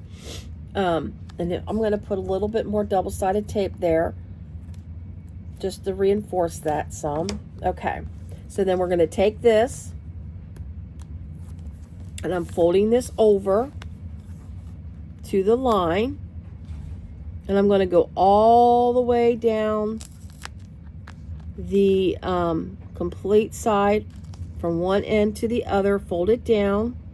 Now you may want to, because like this is where I was talking about the ruler come in handy. The roller, I mean, yeah, now at that time I did say ruler. And you can take your roller and roll it out. Make sure, because when you're folding this, you've got your this is where I was also talking about your seam allowance, making sure your interfacing is outside of your seam allowances. That will help that fold over.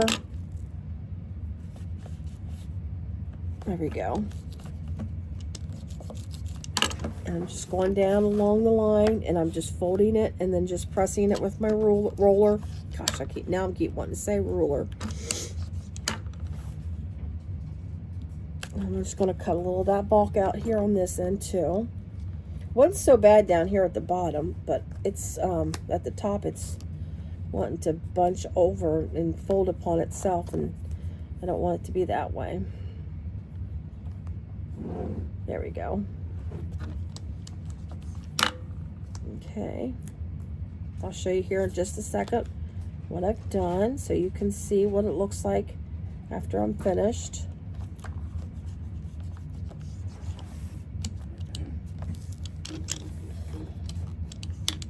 Okay, so if you see, I started it from this end here, and I folded it down all the way down to the other side, okay? And you're going to repeat that and do that to the other side. Again, you're still not removing this top edge here, tape. You're not removing this tape yet. That will not be removed until the end when you put your lining inside your bag. So that's several steps away. All right, so I'm going to do the other side, and then once I get this other side folded in, I'll be right back.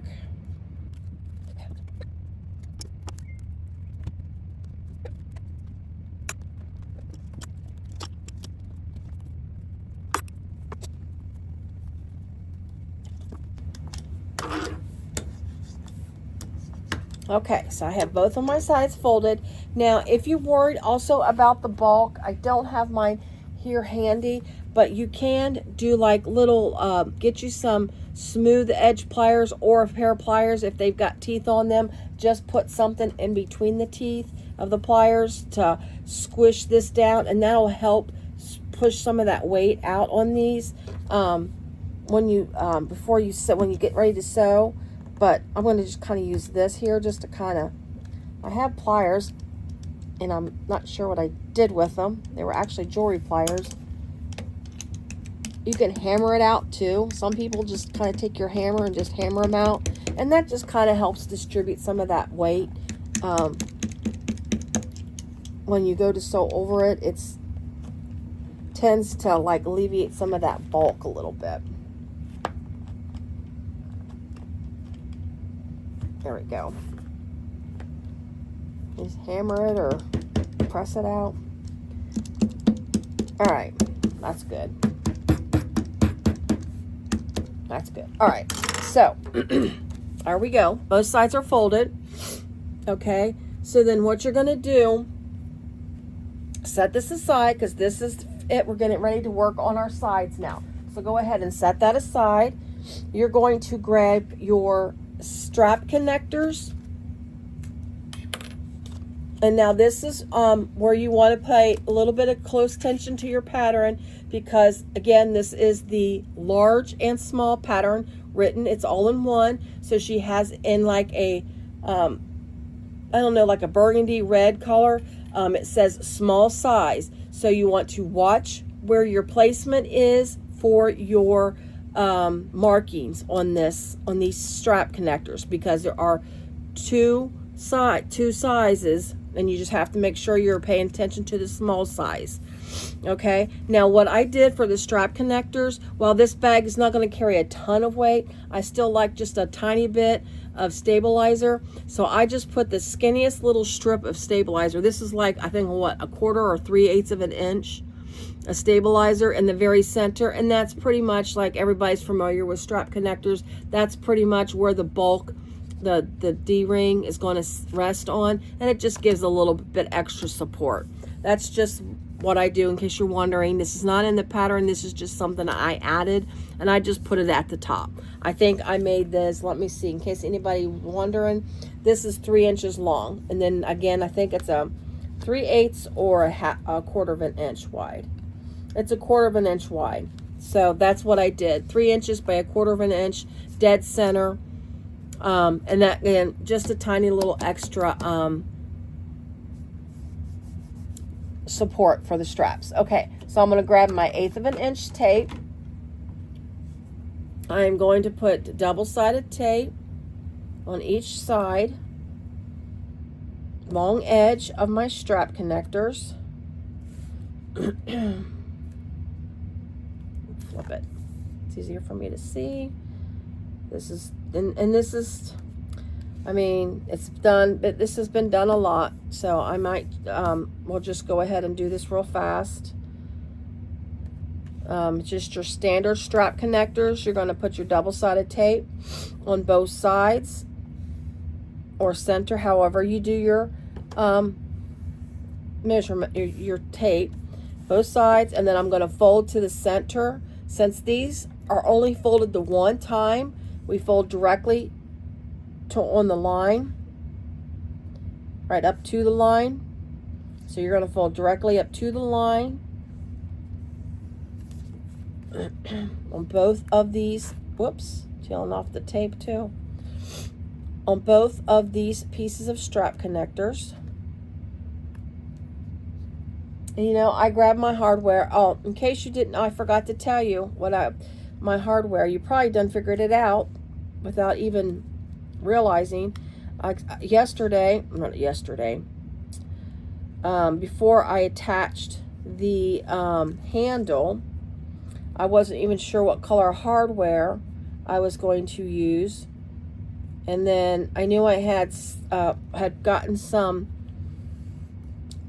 thumb locks to make for when I made additional bags of this, and to have some in stock, because there's a couple bags out there that you know, not require but use thumb locks in the original pattern. Sometimes I do like to use them, not a lot.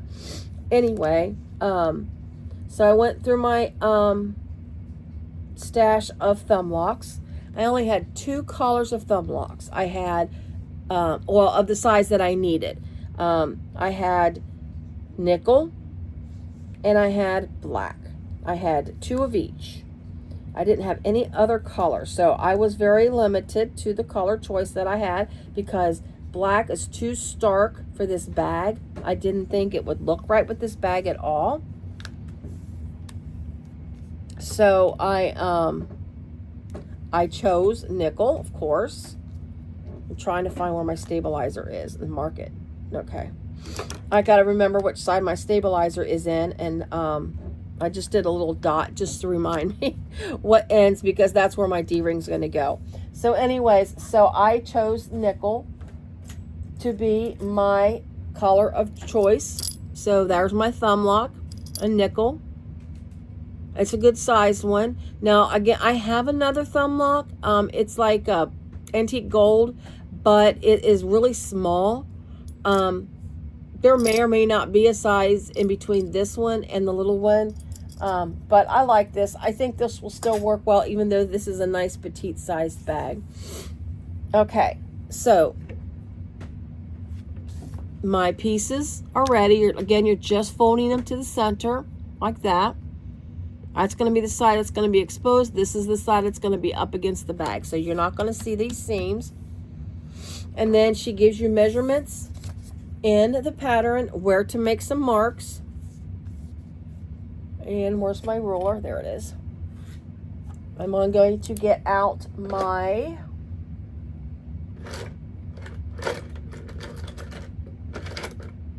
chalk pencil.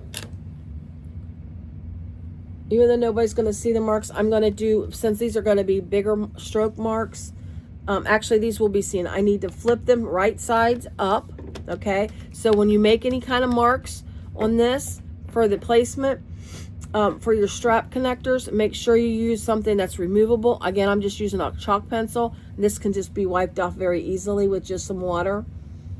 So you're going to go mark up my line here. Just make sure it's straight when you do this.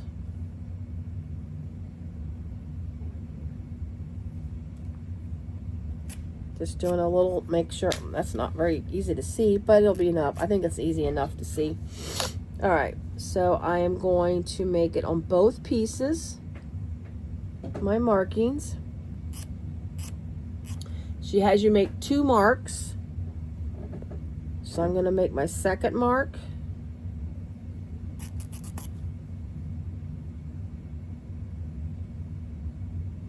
All right.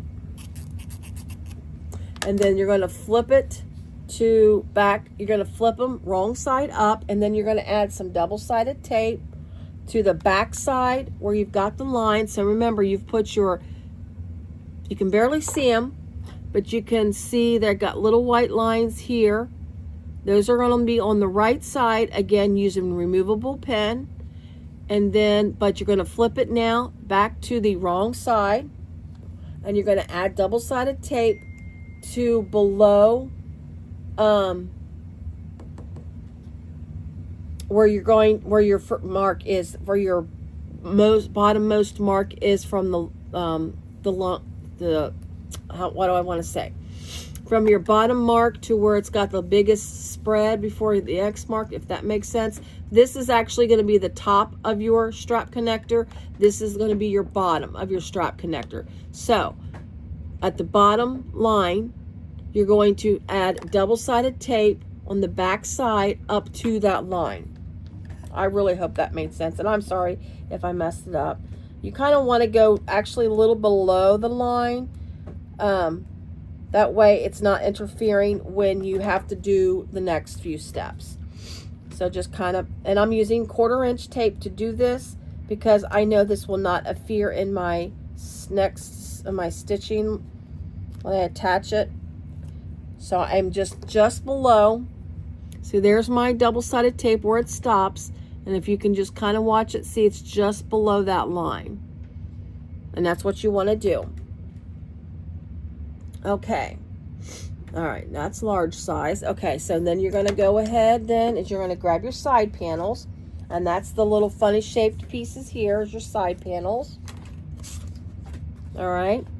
And then you're going to find your centers on your side panels, top and bottom.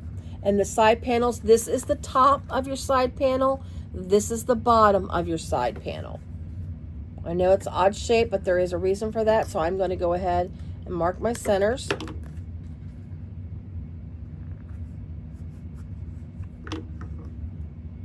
And I'm just using the tiniest little snips. Very, very small snips.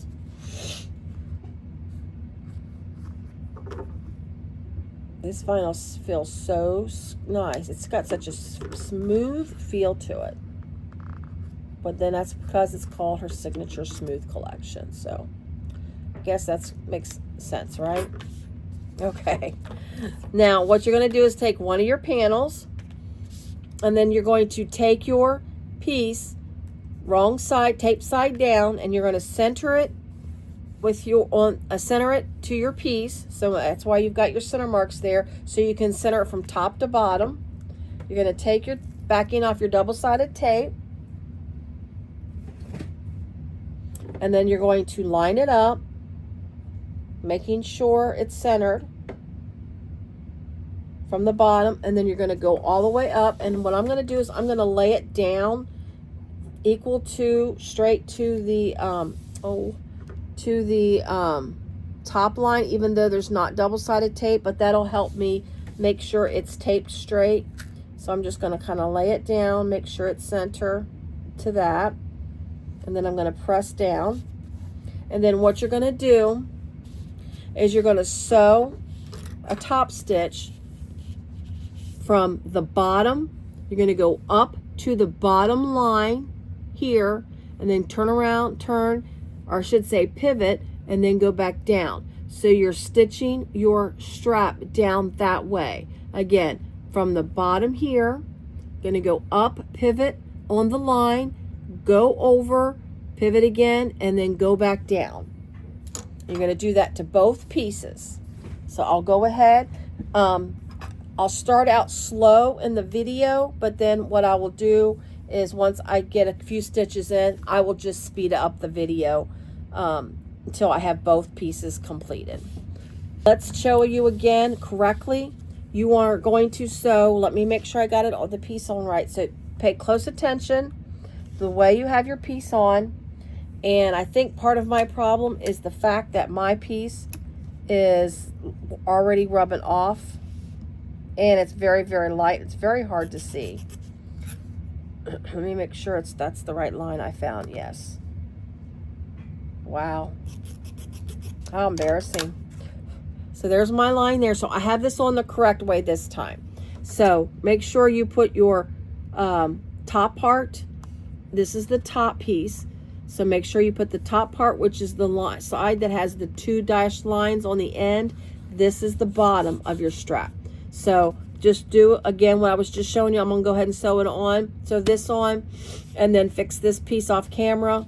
But sew from the bottom up, over and back down. Make sure you're positioned correctly. All right. So I'm gonna go ahead and sew this on, and then I'm going to go off camera and fix that other piece.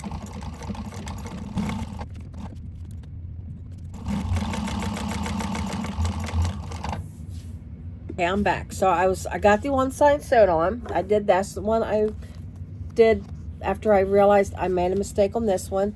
I was able to sew this one back on and save this piece of vinyl. That's not a large piece of vinyl, so it would have been, wouldn't have been that hard to dispose of. But hey, it's vinyl. All right, so those pieces are put together. Now I'm gonna need my D-rings, so I'm gonna go get my D-rings real quick. And then this is, let's see, what size D-rings do I need? Okay, so one thing I failed to get was my D-rings, so let me go grab my D-rings real fast, and then we will get those installed on the sides, and then we will get the gusset ready to go. Be right back. Back with my hardware. Sorry about that, guys. All right, so you're going to get your hardware, and then you're going to just slip it, okay, right over top of this piece, right over top of the opened end.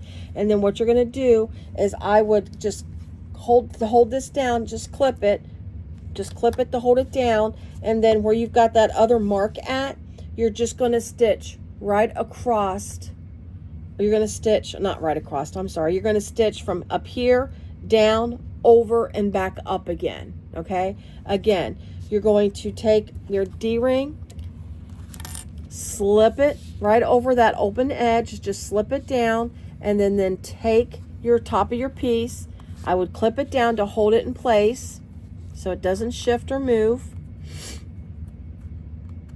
And then you're going to take your machine, you're going to sew it from this top, just like you did here, except just a small piece, down to the other marked line, and then over and back up again. And I've wiped off my line again. How frustrating. There we go. So I'm going to do that.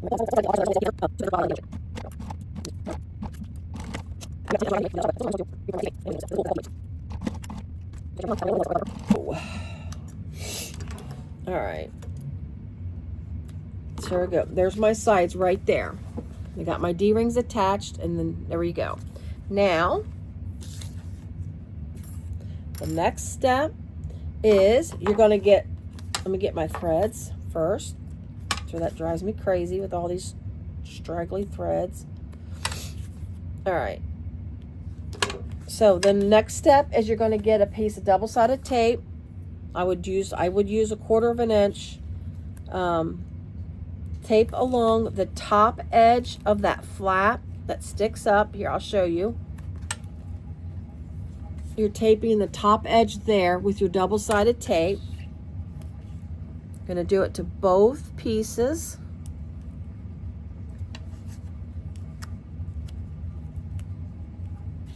See, like that. And then you're going to fold it down, and you're going to fold it down equal to or level to that raw edge here. See how you got that little edge? You're going to take this and fold it down to where it matches that piece, so it looks like it's one straight piece.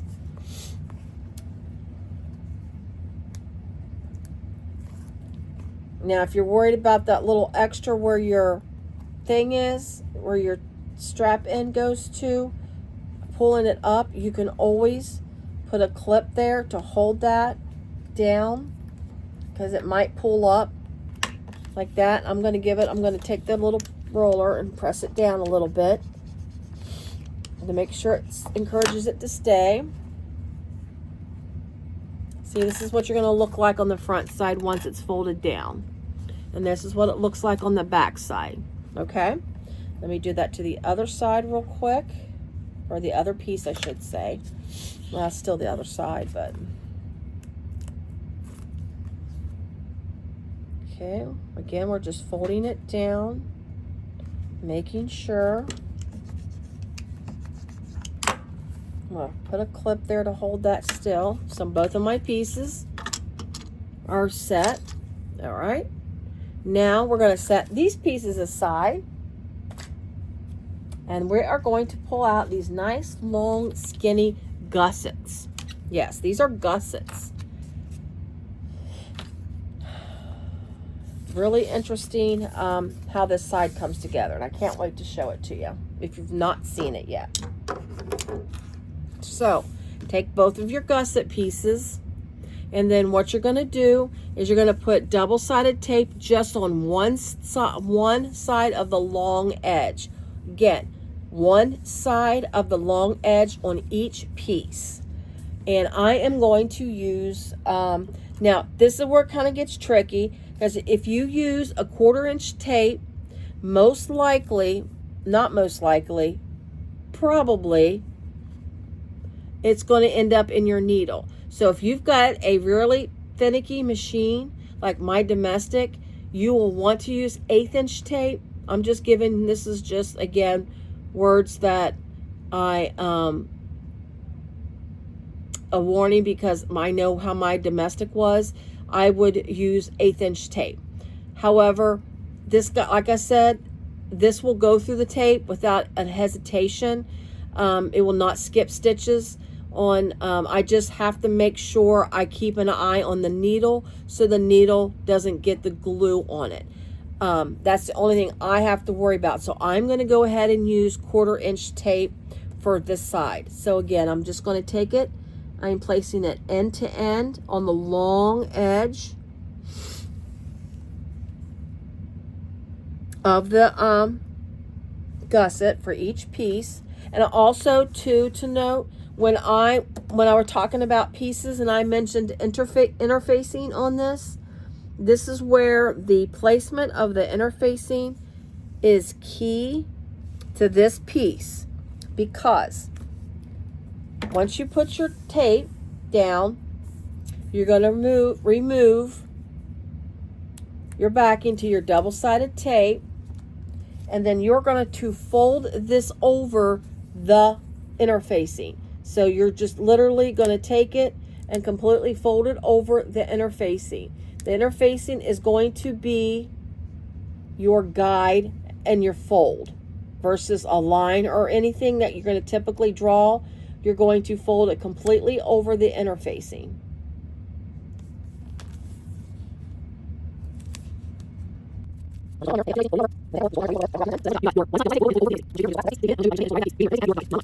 And then I'm going to give it a quick little roll.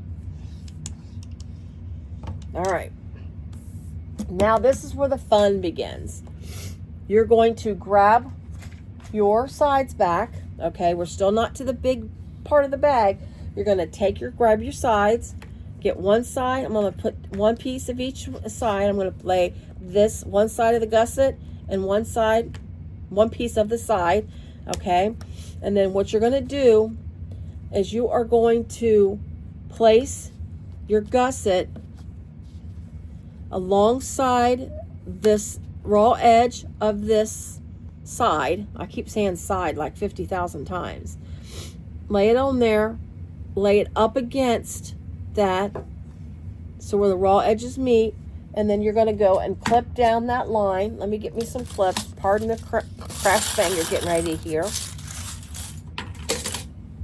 And everything else that comes out with it. And I'm going to clip along here like that. Do you see how I'm lining that up? I'm just going to take it and clip it down the side. And we're going to go all the way up, all the way down and up. Kind of like, I mean, I've never done piping, but it's like skinny like piping, but it's not piping. It's actually your gusset of your bag. Now, when you get to the bottom, or you got that there, you will need to put a couple snips in. Make sure you keep them at 1/8 of an inch. It keeps it out of your seam allowance so you don't see snips in your seam allowance. I'm going to start with 3. And then just see if I need to add sneak another one in there just to get it to lay good. I think 3 should be okay. I'm just trying to get that turned and held here so I have to work with my left hand here. There we go. And just kind of turn it along. It will be put, a little puffed out at the top. That's obviously to be expected. You're going around like that. I'm going to put one more clip in at the bottom before I put a couple of snips on the other side. Again, I'm just doing 3 snips, and I'm just doing them at 1/8 of an inch, and I'm just keeping them, about a 1/2 inch apart. Go around that little curve there.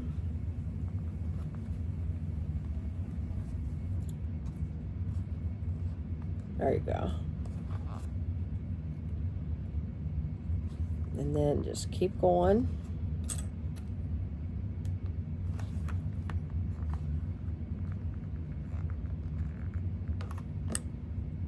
Just kind of got to work just like any gusset, except this is just the tiniest little gusset. That one's broke.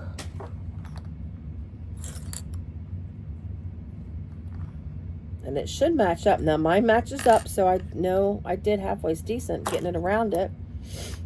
All right, so this is what it looks like here.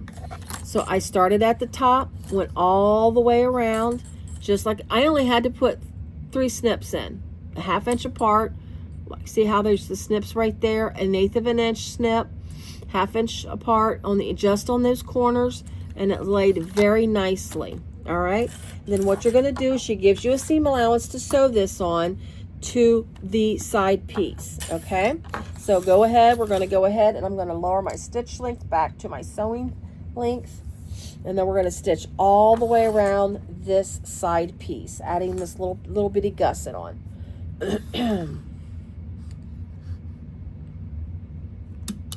Well, guess I didn't want that clip. There we go. There we go. Just making sure I'm accurate. I don't want to go too far over. I'm just going to kind of go, actually I'm just going to go slow in this whole entire piece because it's because of the way it is and it's very small. I don't want to,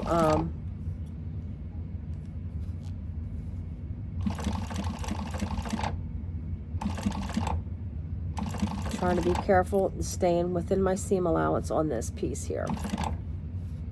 Because it's such a skinny piece.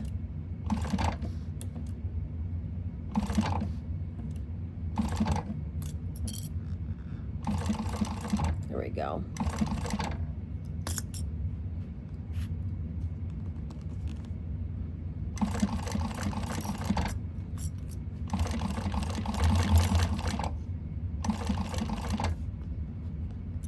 Just make sure as you go around your gusset stays flat. I got it to wanting to pucker just a tad bit right here, so I'm going to push it down a little bit. There we go.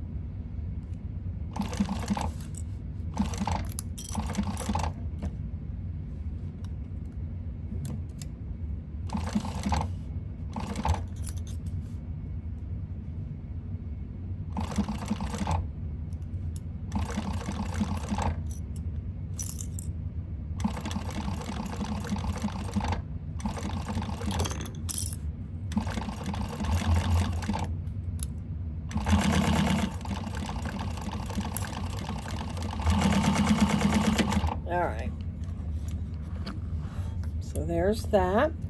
Now it did slide just a tad bit as I was going around the corner, but it didn't mess up the looks of my gusset. It still looks good, but I did have at least a little bit of overage here on that side, So I'm just going to trim that little bit off, which is fine. Like I said, my gusset still looks good. It doesn't, it's not puckered or anything. I think it looks really, really nice, actually. Quite surprised for such a small little gusset. Okay, you're going to do that to the other side. See, there's what it looks like. And there's your gusset right there. And you get to sew this onto your bag, which, quite honestly, it is not nearly as hard as you think it is. It is not. Okay, I think the trickiest part is putting the gusset on. I mean, really only the hardest part would be going around these corners there, and that's just holding your bag, honestly. All right, so let's go ahead and do this other side. So I'm going to go ahead, get this side clipped and sewn on to the side, and then we will put the bag together. Whoop, whoop. Okay, so I have both of my gussets sewn on to my sides. So that's what they look like right there. You just got that little piece right there. That is your actual gusset to your bag right there. And I've got them both sewn on. So now what you're going to do is you're going to actually attach this to the side of your bag. Now I'm going to put away my plastic clips, and I'm going to bring out the big guns. Give me 2 seconds here. I love these clips. I got them off Amazon. They are nice, handy big clips. They're just rubber tipped. They're a little hard for me to squeeze, but I make do with the fingers that I can use. But anyway, I really like them. They're really sturdy. They don't slip at all on my bags when I am sewing my bags. Let me get all of my tools out of my way. Pens, seam rippers, scissors, ruler. All right, so let's grab our bag back right here, and then we are going up, starting to lift a little bit, but that's okay. We can work with that. So then what you're gonna do, and this is where you just gotta watch placement of your side. Let me get these threads. Darn threads. I think they grow. I swear they do. They grow like hair. Or they just get everywhere like hair. Anyway. So what you're going to do is you're going to take your gusset and you're going to line or your side with your gusset. I'm going to try to do this so you can see. Bring it close up. You're going to line you're going to take your gusset like this. I'm trying to, here, let me raise my camera up a little bit. I think that'd be the best way to do it. I'm not going to untilt. I'm going to keep it tilted. I'm just going to raise it up. We're going to hold it out a little better. Okay, so you've got your piece here, and it's easier for me to hold it this way for you to show you how this is done, because the placement of this is very important. So you're going to take this and you're going to place it below your top. You're placing it actually where do you see where the decaville is? You're going to take it and you're going to place it right there, okay? But you're going to place this piece here, your gusset, this little tiny piece of gusset. It's like 1/2 of an inch. You're going to take that and you're going to place, let me make sure I put it in the right direction so we don't have to have any more seam ripping tonight, because I don't want going to do any more seam ripping tonight. You're going to take it and you're going to place it like this, line it up to your interfacing, your little tiny baby gusset, like that, and then you're going to clip it. Boom.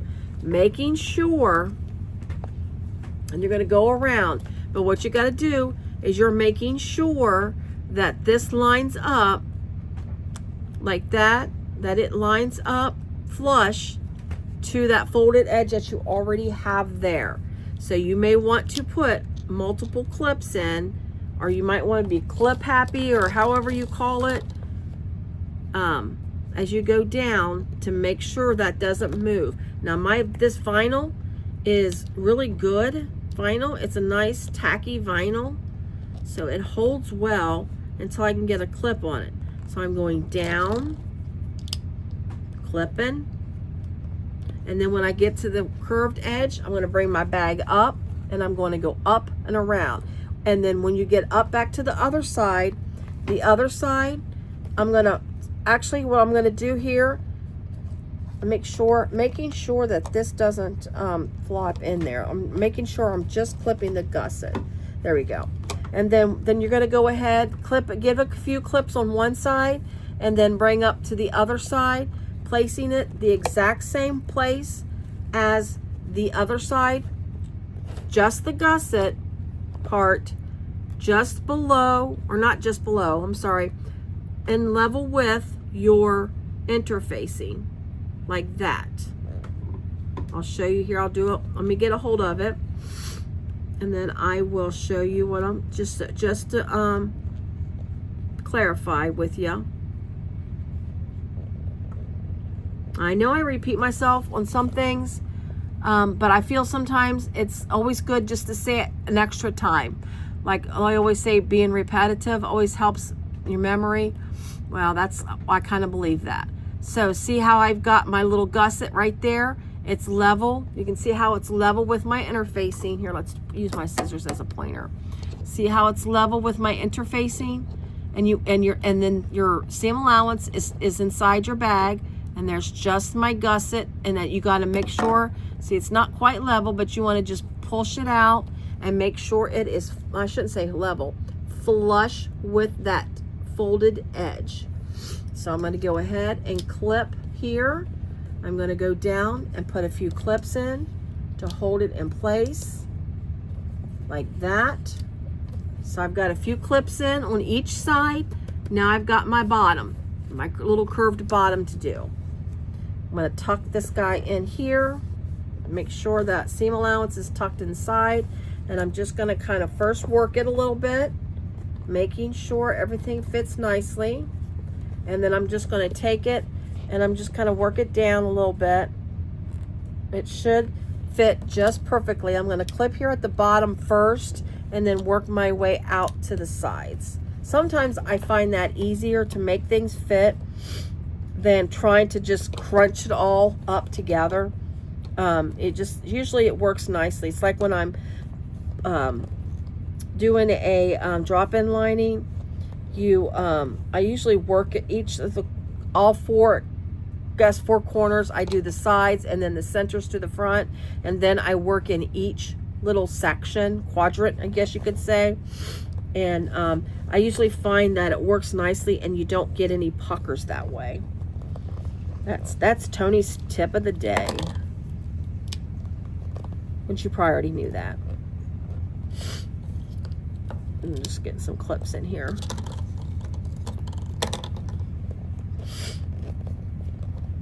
Now these clips are big. They are a little bit they're kind of cumbersome a little bit.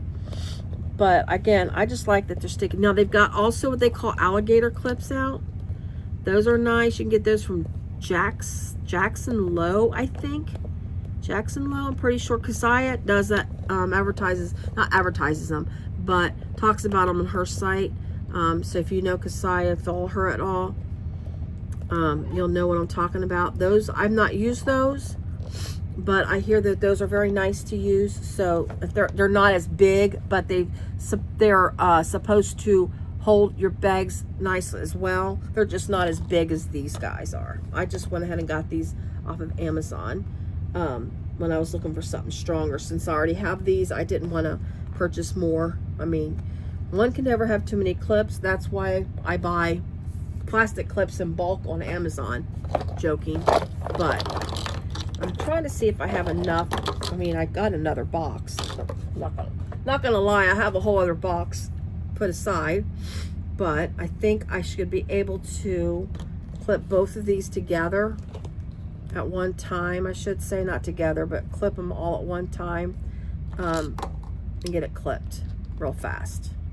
All right, so I'm going to go ahead and clip these. I'm going to be quiet for a few minutes and get this clipped on, and then I will be back and I will show you how we attach this bag together.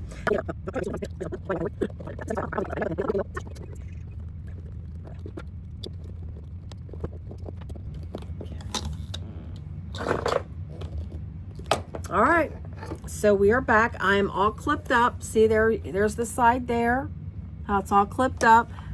Remembering that you're lining up. See how you've got it? I've got it lined up with the interfacing there.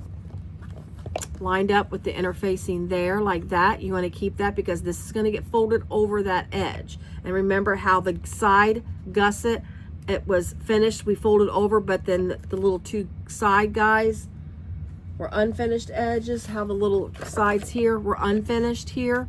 That is going to be folded over by this part here. That'll fold and cover that up, in case you were wondering. I'm sure you were. But see how that's going to go, and then you're going to have that, and then you've got your zipper closure, and then your bag gets closed like that. That is so cute. This, I'm sorry, I was getting ready to say it. I'm going to say it. This is such an adorable sized bag. It is absolutely just the cutest little handbag.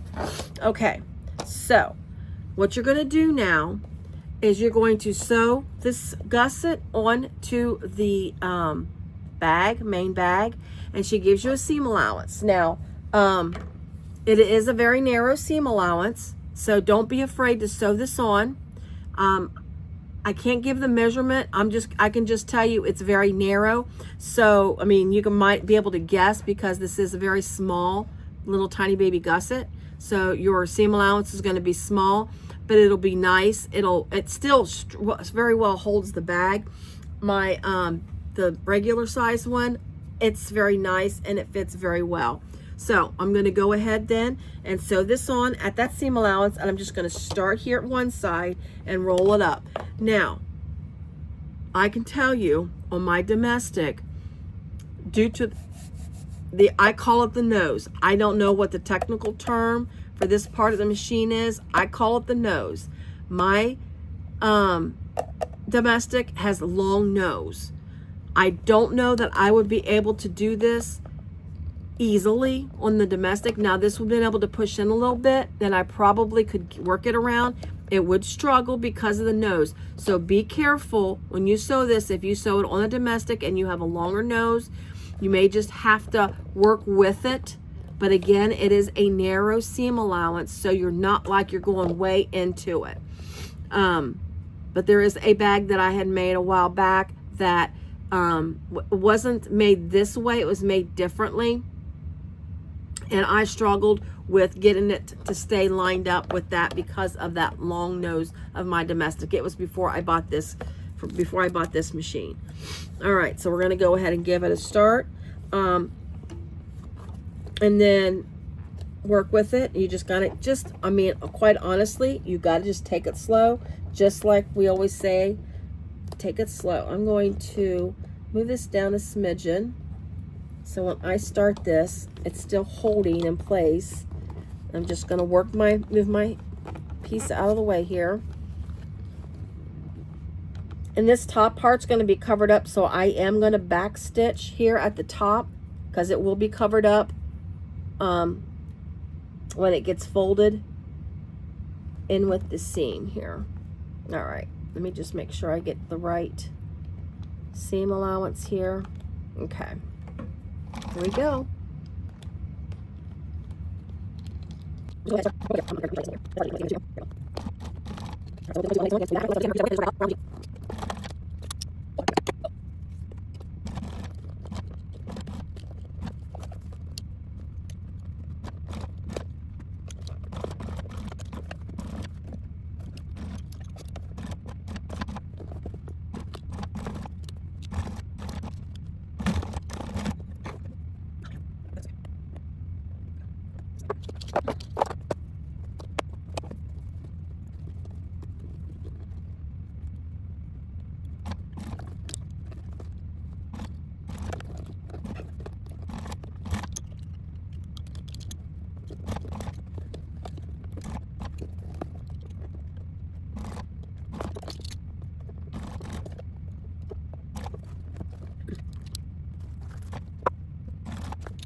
Alrighty. Now just a few things to keep in mind. I was thinking of, as I was sewing, I just didn't want to stop just for little quick tips. But like I said, just a couple things to keep in mind when you're sewing this around. Make sure, because see, I had to sew mine with the bobbin part down, so this was going to be the visible side, just to make sure of course your bobbin tension is good, and as well as making sure you got to stay lined up, and where this doesn't I mean, sometimes it will stick out a little bit, but doing your best to try to keep this straight and even where this doesn't stick out. I think mine actually turned out pretty good. I tried really hard to stay consistent with my stitching, but see how that stitching is? It's very narrow. And it's just, look at that. And it just fits real nicely. And also, the last tip is when you go around, when you go around this side, again, it's a little tight fit, but you just, basically, I would just walk the bag along the thing, and I would just grab this side and help ease it along, and just keeping this side consistent with this side, and that helped go around that gusset or the bottom of the bag. But there you go. The sides are on. Let me take this clip out. The sides are on. And then we're going to go ahead, pretend like we've finished it, and look at that. Oh my gosh, you guys. I really like the colors. Again, I don't know, I might have said it. I don't know if I've said it out loud. Probably have, but I'm going to repeat it again. I really wasn't sure when I cut this. I had it in mind to cut. I went ahead and cut it. I was thinking, I don't know. I'm not quite sure about it. But now that it's come together, I really like the color combination. And I think what I like is, while you have this really pretty raspberry color, it's this raspberry from Tulipbee, real pretty raspberry color. You've got this blue, really, really light blue that keeps it from being so stark. Or someone who wants just a little bit of color in their bag, it helps to blend it a little bit. And then the back of it's blue, the handle. The only thing now the handle I think might be a little too big, or tall. I don't know. I mean, it's a good handle to put your arm through. For my tasting, I would prefer the handle be just a tiny shorter for me personally. But it's still a nice size. I wouldn't change it if I'm not going to change it to make as a bag for someone else or to sell. I would keep it that length because, again, it's probably the best for everybody else. But look at that. That's so cute. So we're going to end part 1, the construction of the bag, here. The next part will be the lining, and we will actually finish the bag off in the next part. Once we complete the lining, all we got to do is drop in the bag and finish it off. I just remembered one other thing, and I should mention this. Let me mention this really quick. Get my pattern back up. So this part of the bag,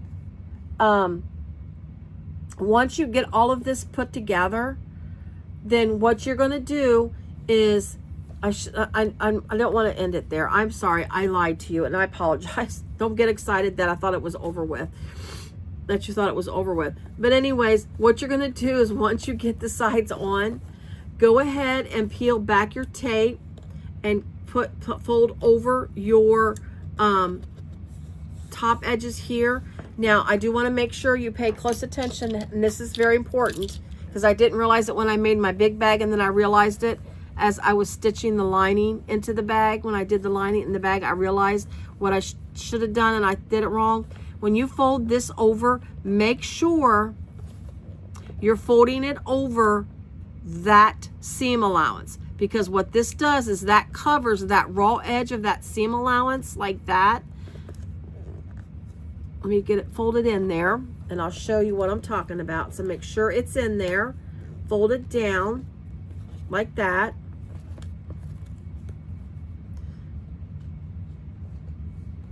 Well, if I can get it to fold, there we go. So you're making sure you're folding it down over top of that piece. Now it's kind of pulls out there, but once you set your lining in, it'll fit it'll fit a little there we go. That's better.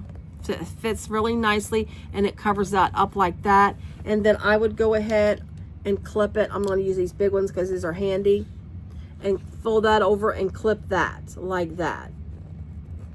And I'm going to do it to the other side.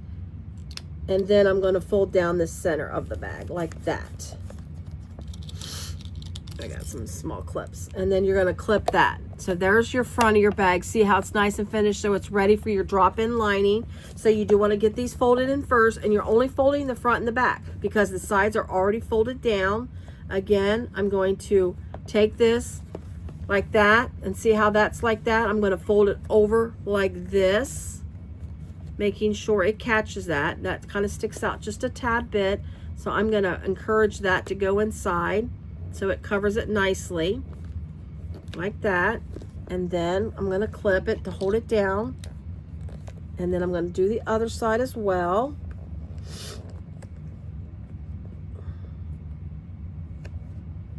And then get the other, and then fold it down in the center.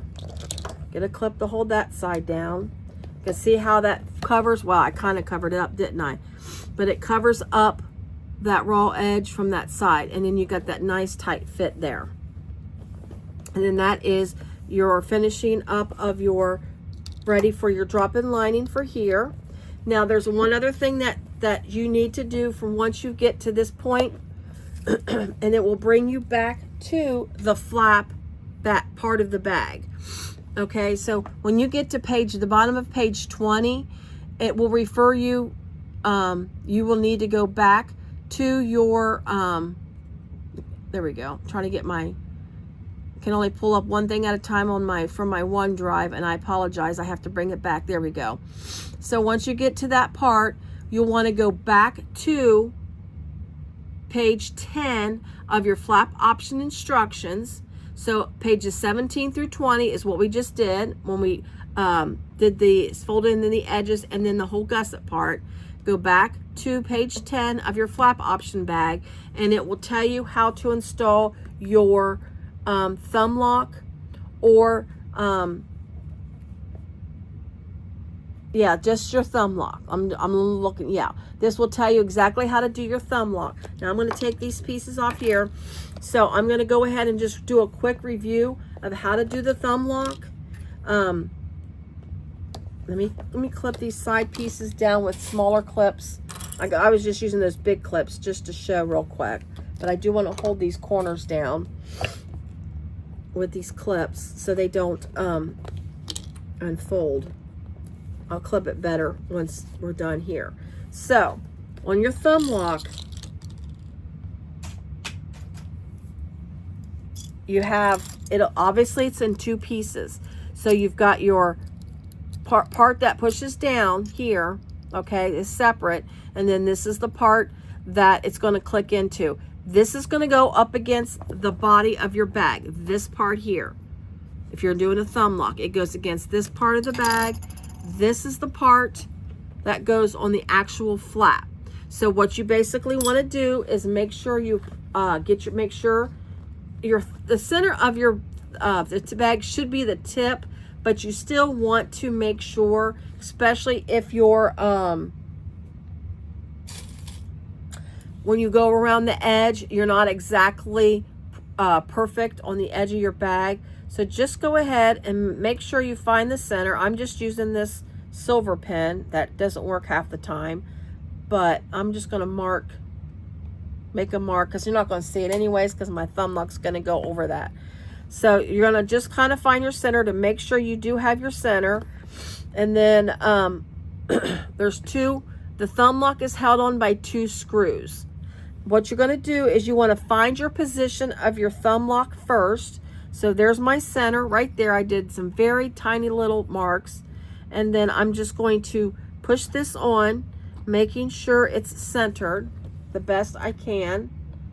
I'm going to follow that line here in the back. All right. There we go. Making sure it looks good. You're not going to do anything on the front yet. You want to get this figured out first. So that looks good to me. I'm going to hold it like this, really easy. So that looks good to me. I hope it looks good to you.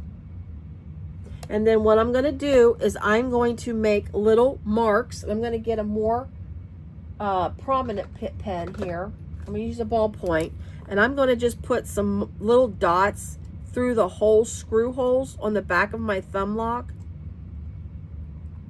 to mark the placement. And there's a reason why I'm doing this. I'll tell you in just a second. All right, so I've got my marks just so I know where to put it back when I get it done. So I'm going to take my thumb lock off. Now, whenever I put any hardware on, I use some strong adhesive glue, not the stuff that I stick on just regular 3-in-1. I do not use that for this part. For the metal, this right here is the Alien's the Ultimate Premium. It's a multi-surface adhesive. This thing's pretty strong, and it smells pretty strong. So if you're averse to smells, be careful on this. I'm trying to find my little piece of plastic that I squeeze it out on. Of course, I can't find it because I'm recording, so I will get another piece of plastic. I'll just cut a piece of this plastic up. I just squirt it onto something, and then I apply it on. So let me just get this little piece of plastic here. I always put glue on my hardware. I'm just making sure that it doesn't come off. And there's one thing I just realized that I forgot to do, because I'm not used to doing it. My name tag. I forgot to put my name tag on, and I've already got the bag sewn up. I'll figure it out. We'll get that figured out. Not right now. If I figure it out, we'll work on that. I'll show you in the next video where I did it. I'm not going to do it on the camera unless I figure it, think about it. And I have to use, I can't find my little pliers that I used to open this up. My hands will not, I'm not going to talk about my hands. So let me just try to get this. I may not be able to use this on camera because I can't, my pliers are not handy. Maybe I can get a pair of scissors to help me open this up. I just need something to get a hold of it, to open it. And I don't have somebody down here to help me. I can't. All right, so we're not going to do the thumb lock on camera. Because, oh, I got it. Sorry about that, guys. I usually use pliers to open this up with. I'm going to squirt me some out. I usually put out too much because rather than have to keep opening this thing up, because it continues to ooze and I have to like be ready for it, and I don't want to have to keep opening it up. Okay.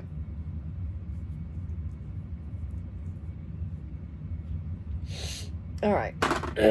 So then I'm going to take my, I got a pointy cotton tip cotton swab. Just some crafters cotton swabs that I got off of Amazon. And I'm just going to apply a little bit of this glue to the end of my piece, making sure I stay in between those two dots. Oh, I can't get you to see that. There we go. See those two dots? I'm going to apply this glue, number one, at the very end here, where it comes in contact. And I'm just staying in between the two dots as far as how far out I go. And then I am actually going to put just a smidgen up, little ways up, just a smidgen up, basically to my stitch line. That's to secure it. Even though the screws are going to be in it, I still want to make sure this thing gets secured, because this thing's going to get tugged on, open and shut, and all kinds of stuff. And you want to make sure it's secure, especially if you're selling your bag. You don't want someone to call you up 6 months down the road and say, hey, my hardware fell off. You know, it's your name's on it. Well, mine's not yet. But anyways, your name's on it. You don't want to mess it up. Okay, so I've got that little bit of glue on there. I'm also going to take this awl and just puncture the holes where the screws go just on this side of my bag.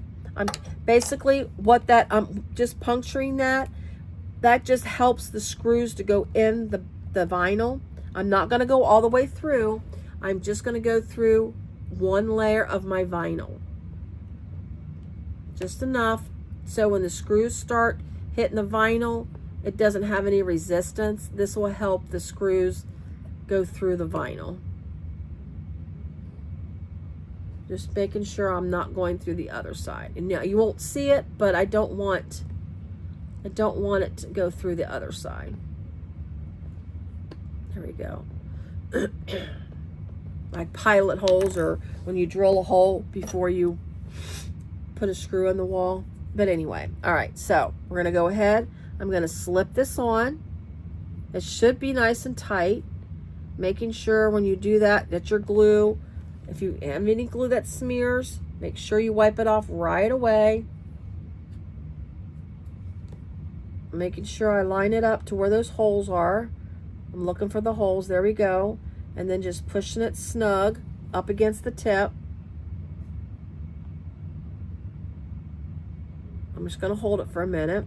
All right, now let me get the glue off my hand so I don't get glue all over my project. I'm gonna use little alcohol swipes to get the glue off my hands. That's the best thing I find that gets the glue off my hands. Just don't put alcohol on your material, because that will sometimes take the color out of your material, or your vinyl, I should say. I mean, you can wipe it on your hardware if you've got decent hardware, and it'll be all right, but just don't put it on your bag. Just trying to get that little piece. There we go. All right. Now I'm going to get my screws. I've got them over here. There we go. There's the tiny little screws. Get my tiny little screwdriver. If I get the right one. There we go. I got my little screws. They're really, really tiny. I am going to set these down. I'm going to keep them on the magnet. And then I have some thread lock. I told you I'm secure. I have it. I keep it.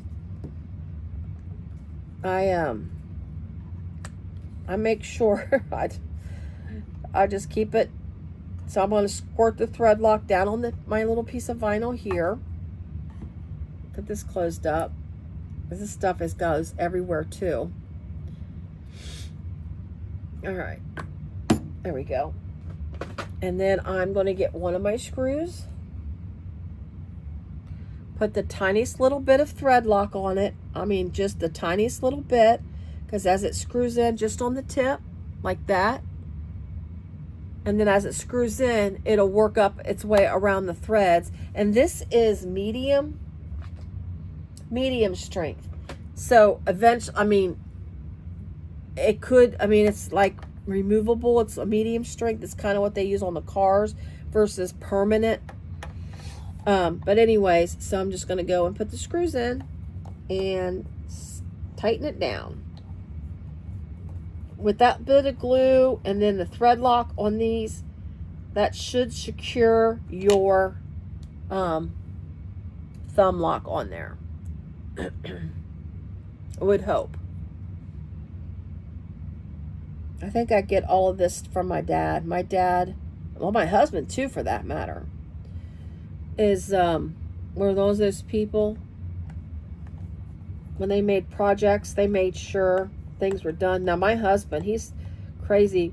When he put something together, he used to do a lot of woodworking stuff, and he would put something together. I'm gonna tell you what, he'd have 15 screws and something, and it wouldn't fall apart. I mean, we tried to take furniture apart when we've moved, and we just chose we didn't want it anymore. Something he's made, he's tried to tear apart, and he can't tear apart his own work because he put it so well built together that you couldn't take it apart. And my husband makes some beautiful stuff. I'm not gonna lie. Makes some beautiful stuff. My dad, I used to say his life insurance had life insurance, because he always made sure everything was overdone. They say you marry people like your dad. I don't know. I hope. I don't know. Anyway, we won't go there. So there's my thumb lock. So, and then what you want to do is you're going to fold it over to your bag. like this. You're gonna kind of squeeze a little bit. You don't want to squeeze it completely shut, but you want to squeeze a little bit because you're gonna have, remember, you're gonna have your zipper. Well, I'm gonna have a zipper placket in there. So I'm gonna have a little bit of extra security. If you don't have a zipper placket in there, you may want to close it a little lower because you're not gonna have that extra layer of security on closure of your bag. So you might wanna go a little further down. But since I'm gonna have the zipper placket, I don't need to worry about keeping it tight. So I'm gonna line it up, make sure my flap is lined up well with the front of my bag, okay? I'm just gonna match it out, find a nice resting place for my flap. Again, making sure you're lined up. I like that right there. I'm going to clip it, the flap to the bag. And these little guys are gonna break. I'm gonna get the big guys out. All right. Making sure I didn't move it. Everything's even, Steven. So I got a nice little flap look there, making sure it's even. See how it's resting in the center. It looks like the center to me. So I have it clipped there. See, I just have it clipped to the sides, and I have just a nice little opening here. It's not too tight. And then I'm going to place a mark. Let me find the back of my closure here. Oh my gosh, I just had my, I don't know what I did with my, there it is, right here. So I'm gonna take this. This is what installed with a washer. So this has got little prongs. So I'm gonna open my prongs up. And then I'm going to grab my washer because I just know my washer is going to be right here in front of me because I'm recording and my washer just wants to be right here in front of me while I make this video, which of course it isn't. I feel so inept sometimes. Wow. I had all of this stuff sitting out, guys. I am so sorry. I have so apologized for this. Okay, so it comes with a washer. What you would do, I'm going to use the prongs instead since I don't have my washer handy. I know it's here, but obviously it's not right in front of me. It's probably hit the floor. So I'm going to take this and make sure, see where I want it to lay down. And then I'm going to clip this on like this so I know that's where it's going to fit, and then take this like that. See how it's like this, and then I'm going to push it to the bag. I'm gonna look at it, so try to show you. All right, so that's the way I want it to set, and I'm just going to take this and push it in the bag to just get some little indentations in the bag so I know that's where my cuts are going to be. So let me make a quick little mark in those indentations before they fade away. Let me get this back off. So there's my little indentations, and that's where I'm going to place this lock part, the clasp part of it at. I'm gonna get placed there. And then when I find my washer, I'm going to actually install this. Again, that's probably just hit the floor because I've been moving stuff around here all night.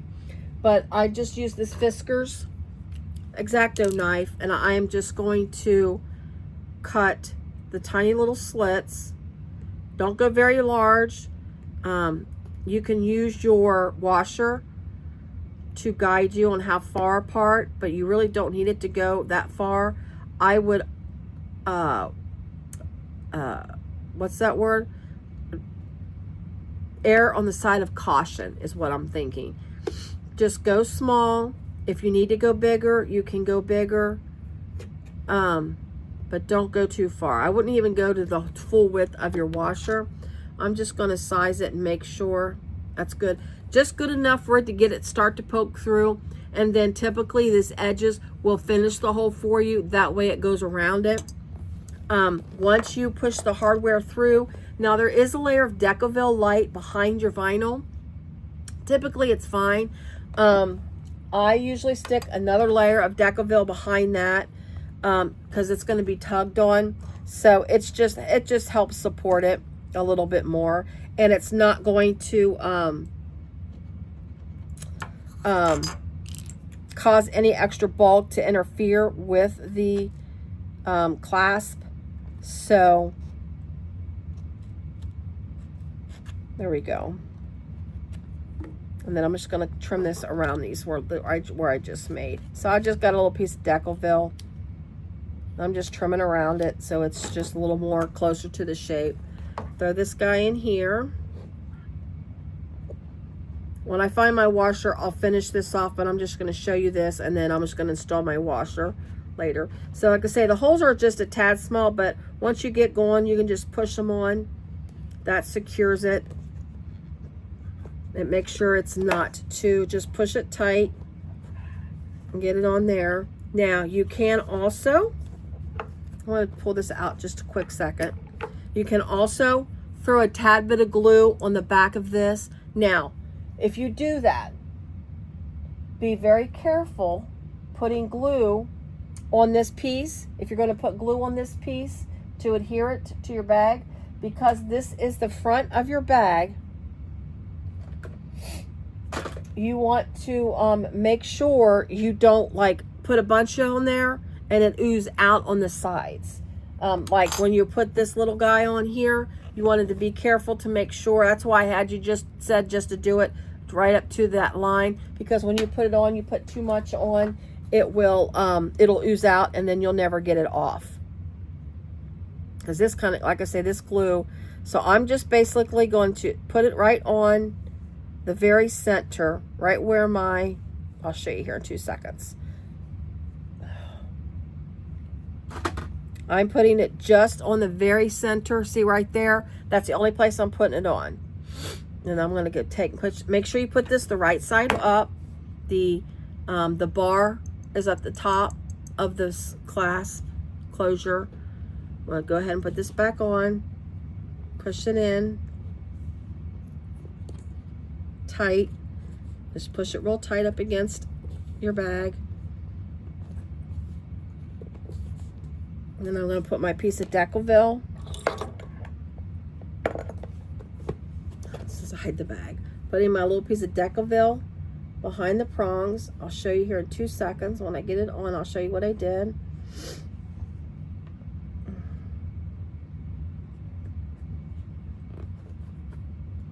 Okay, just flatten it out a little bit.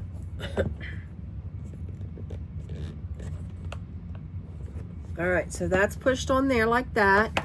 And then inside the bag, I just put a little piece of Decaville behind the bag with the prongs.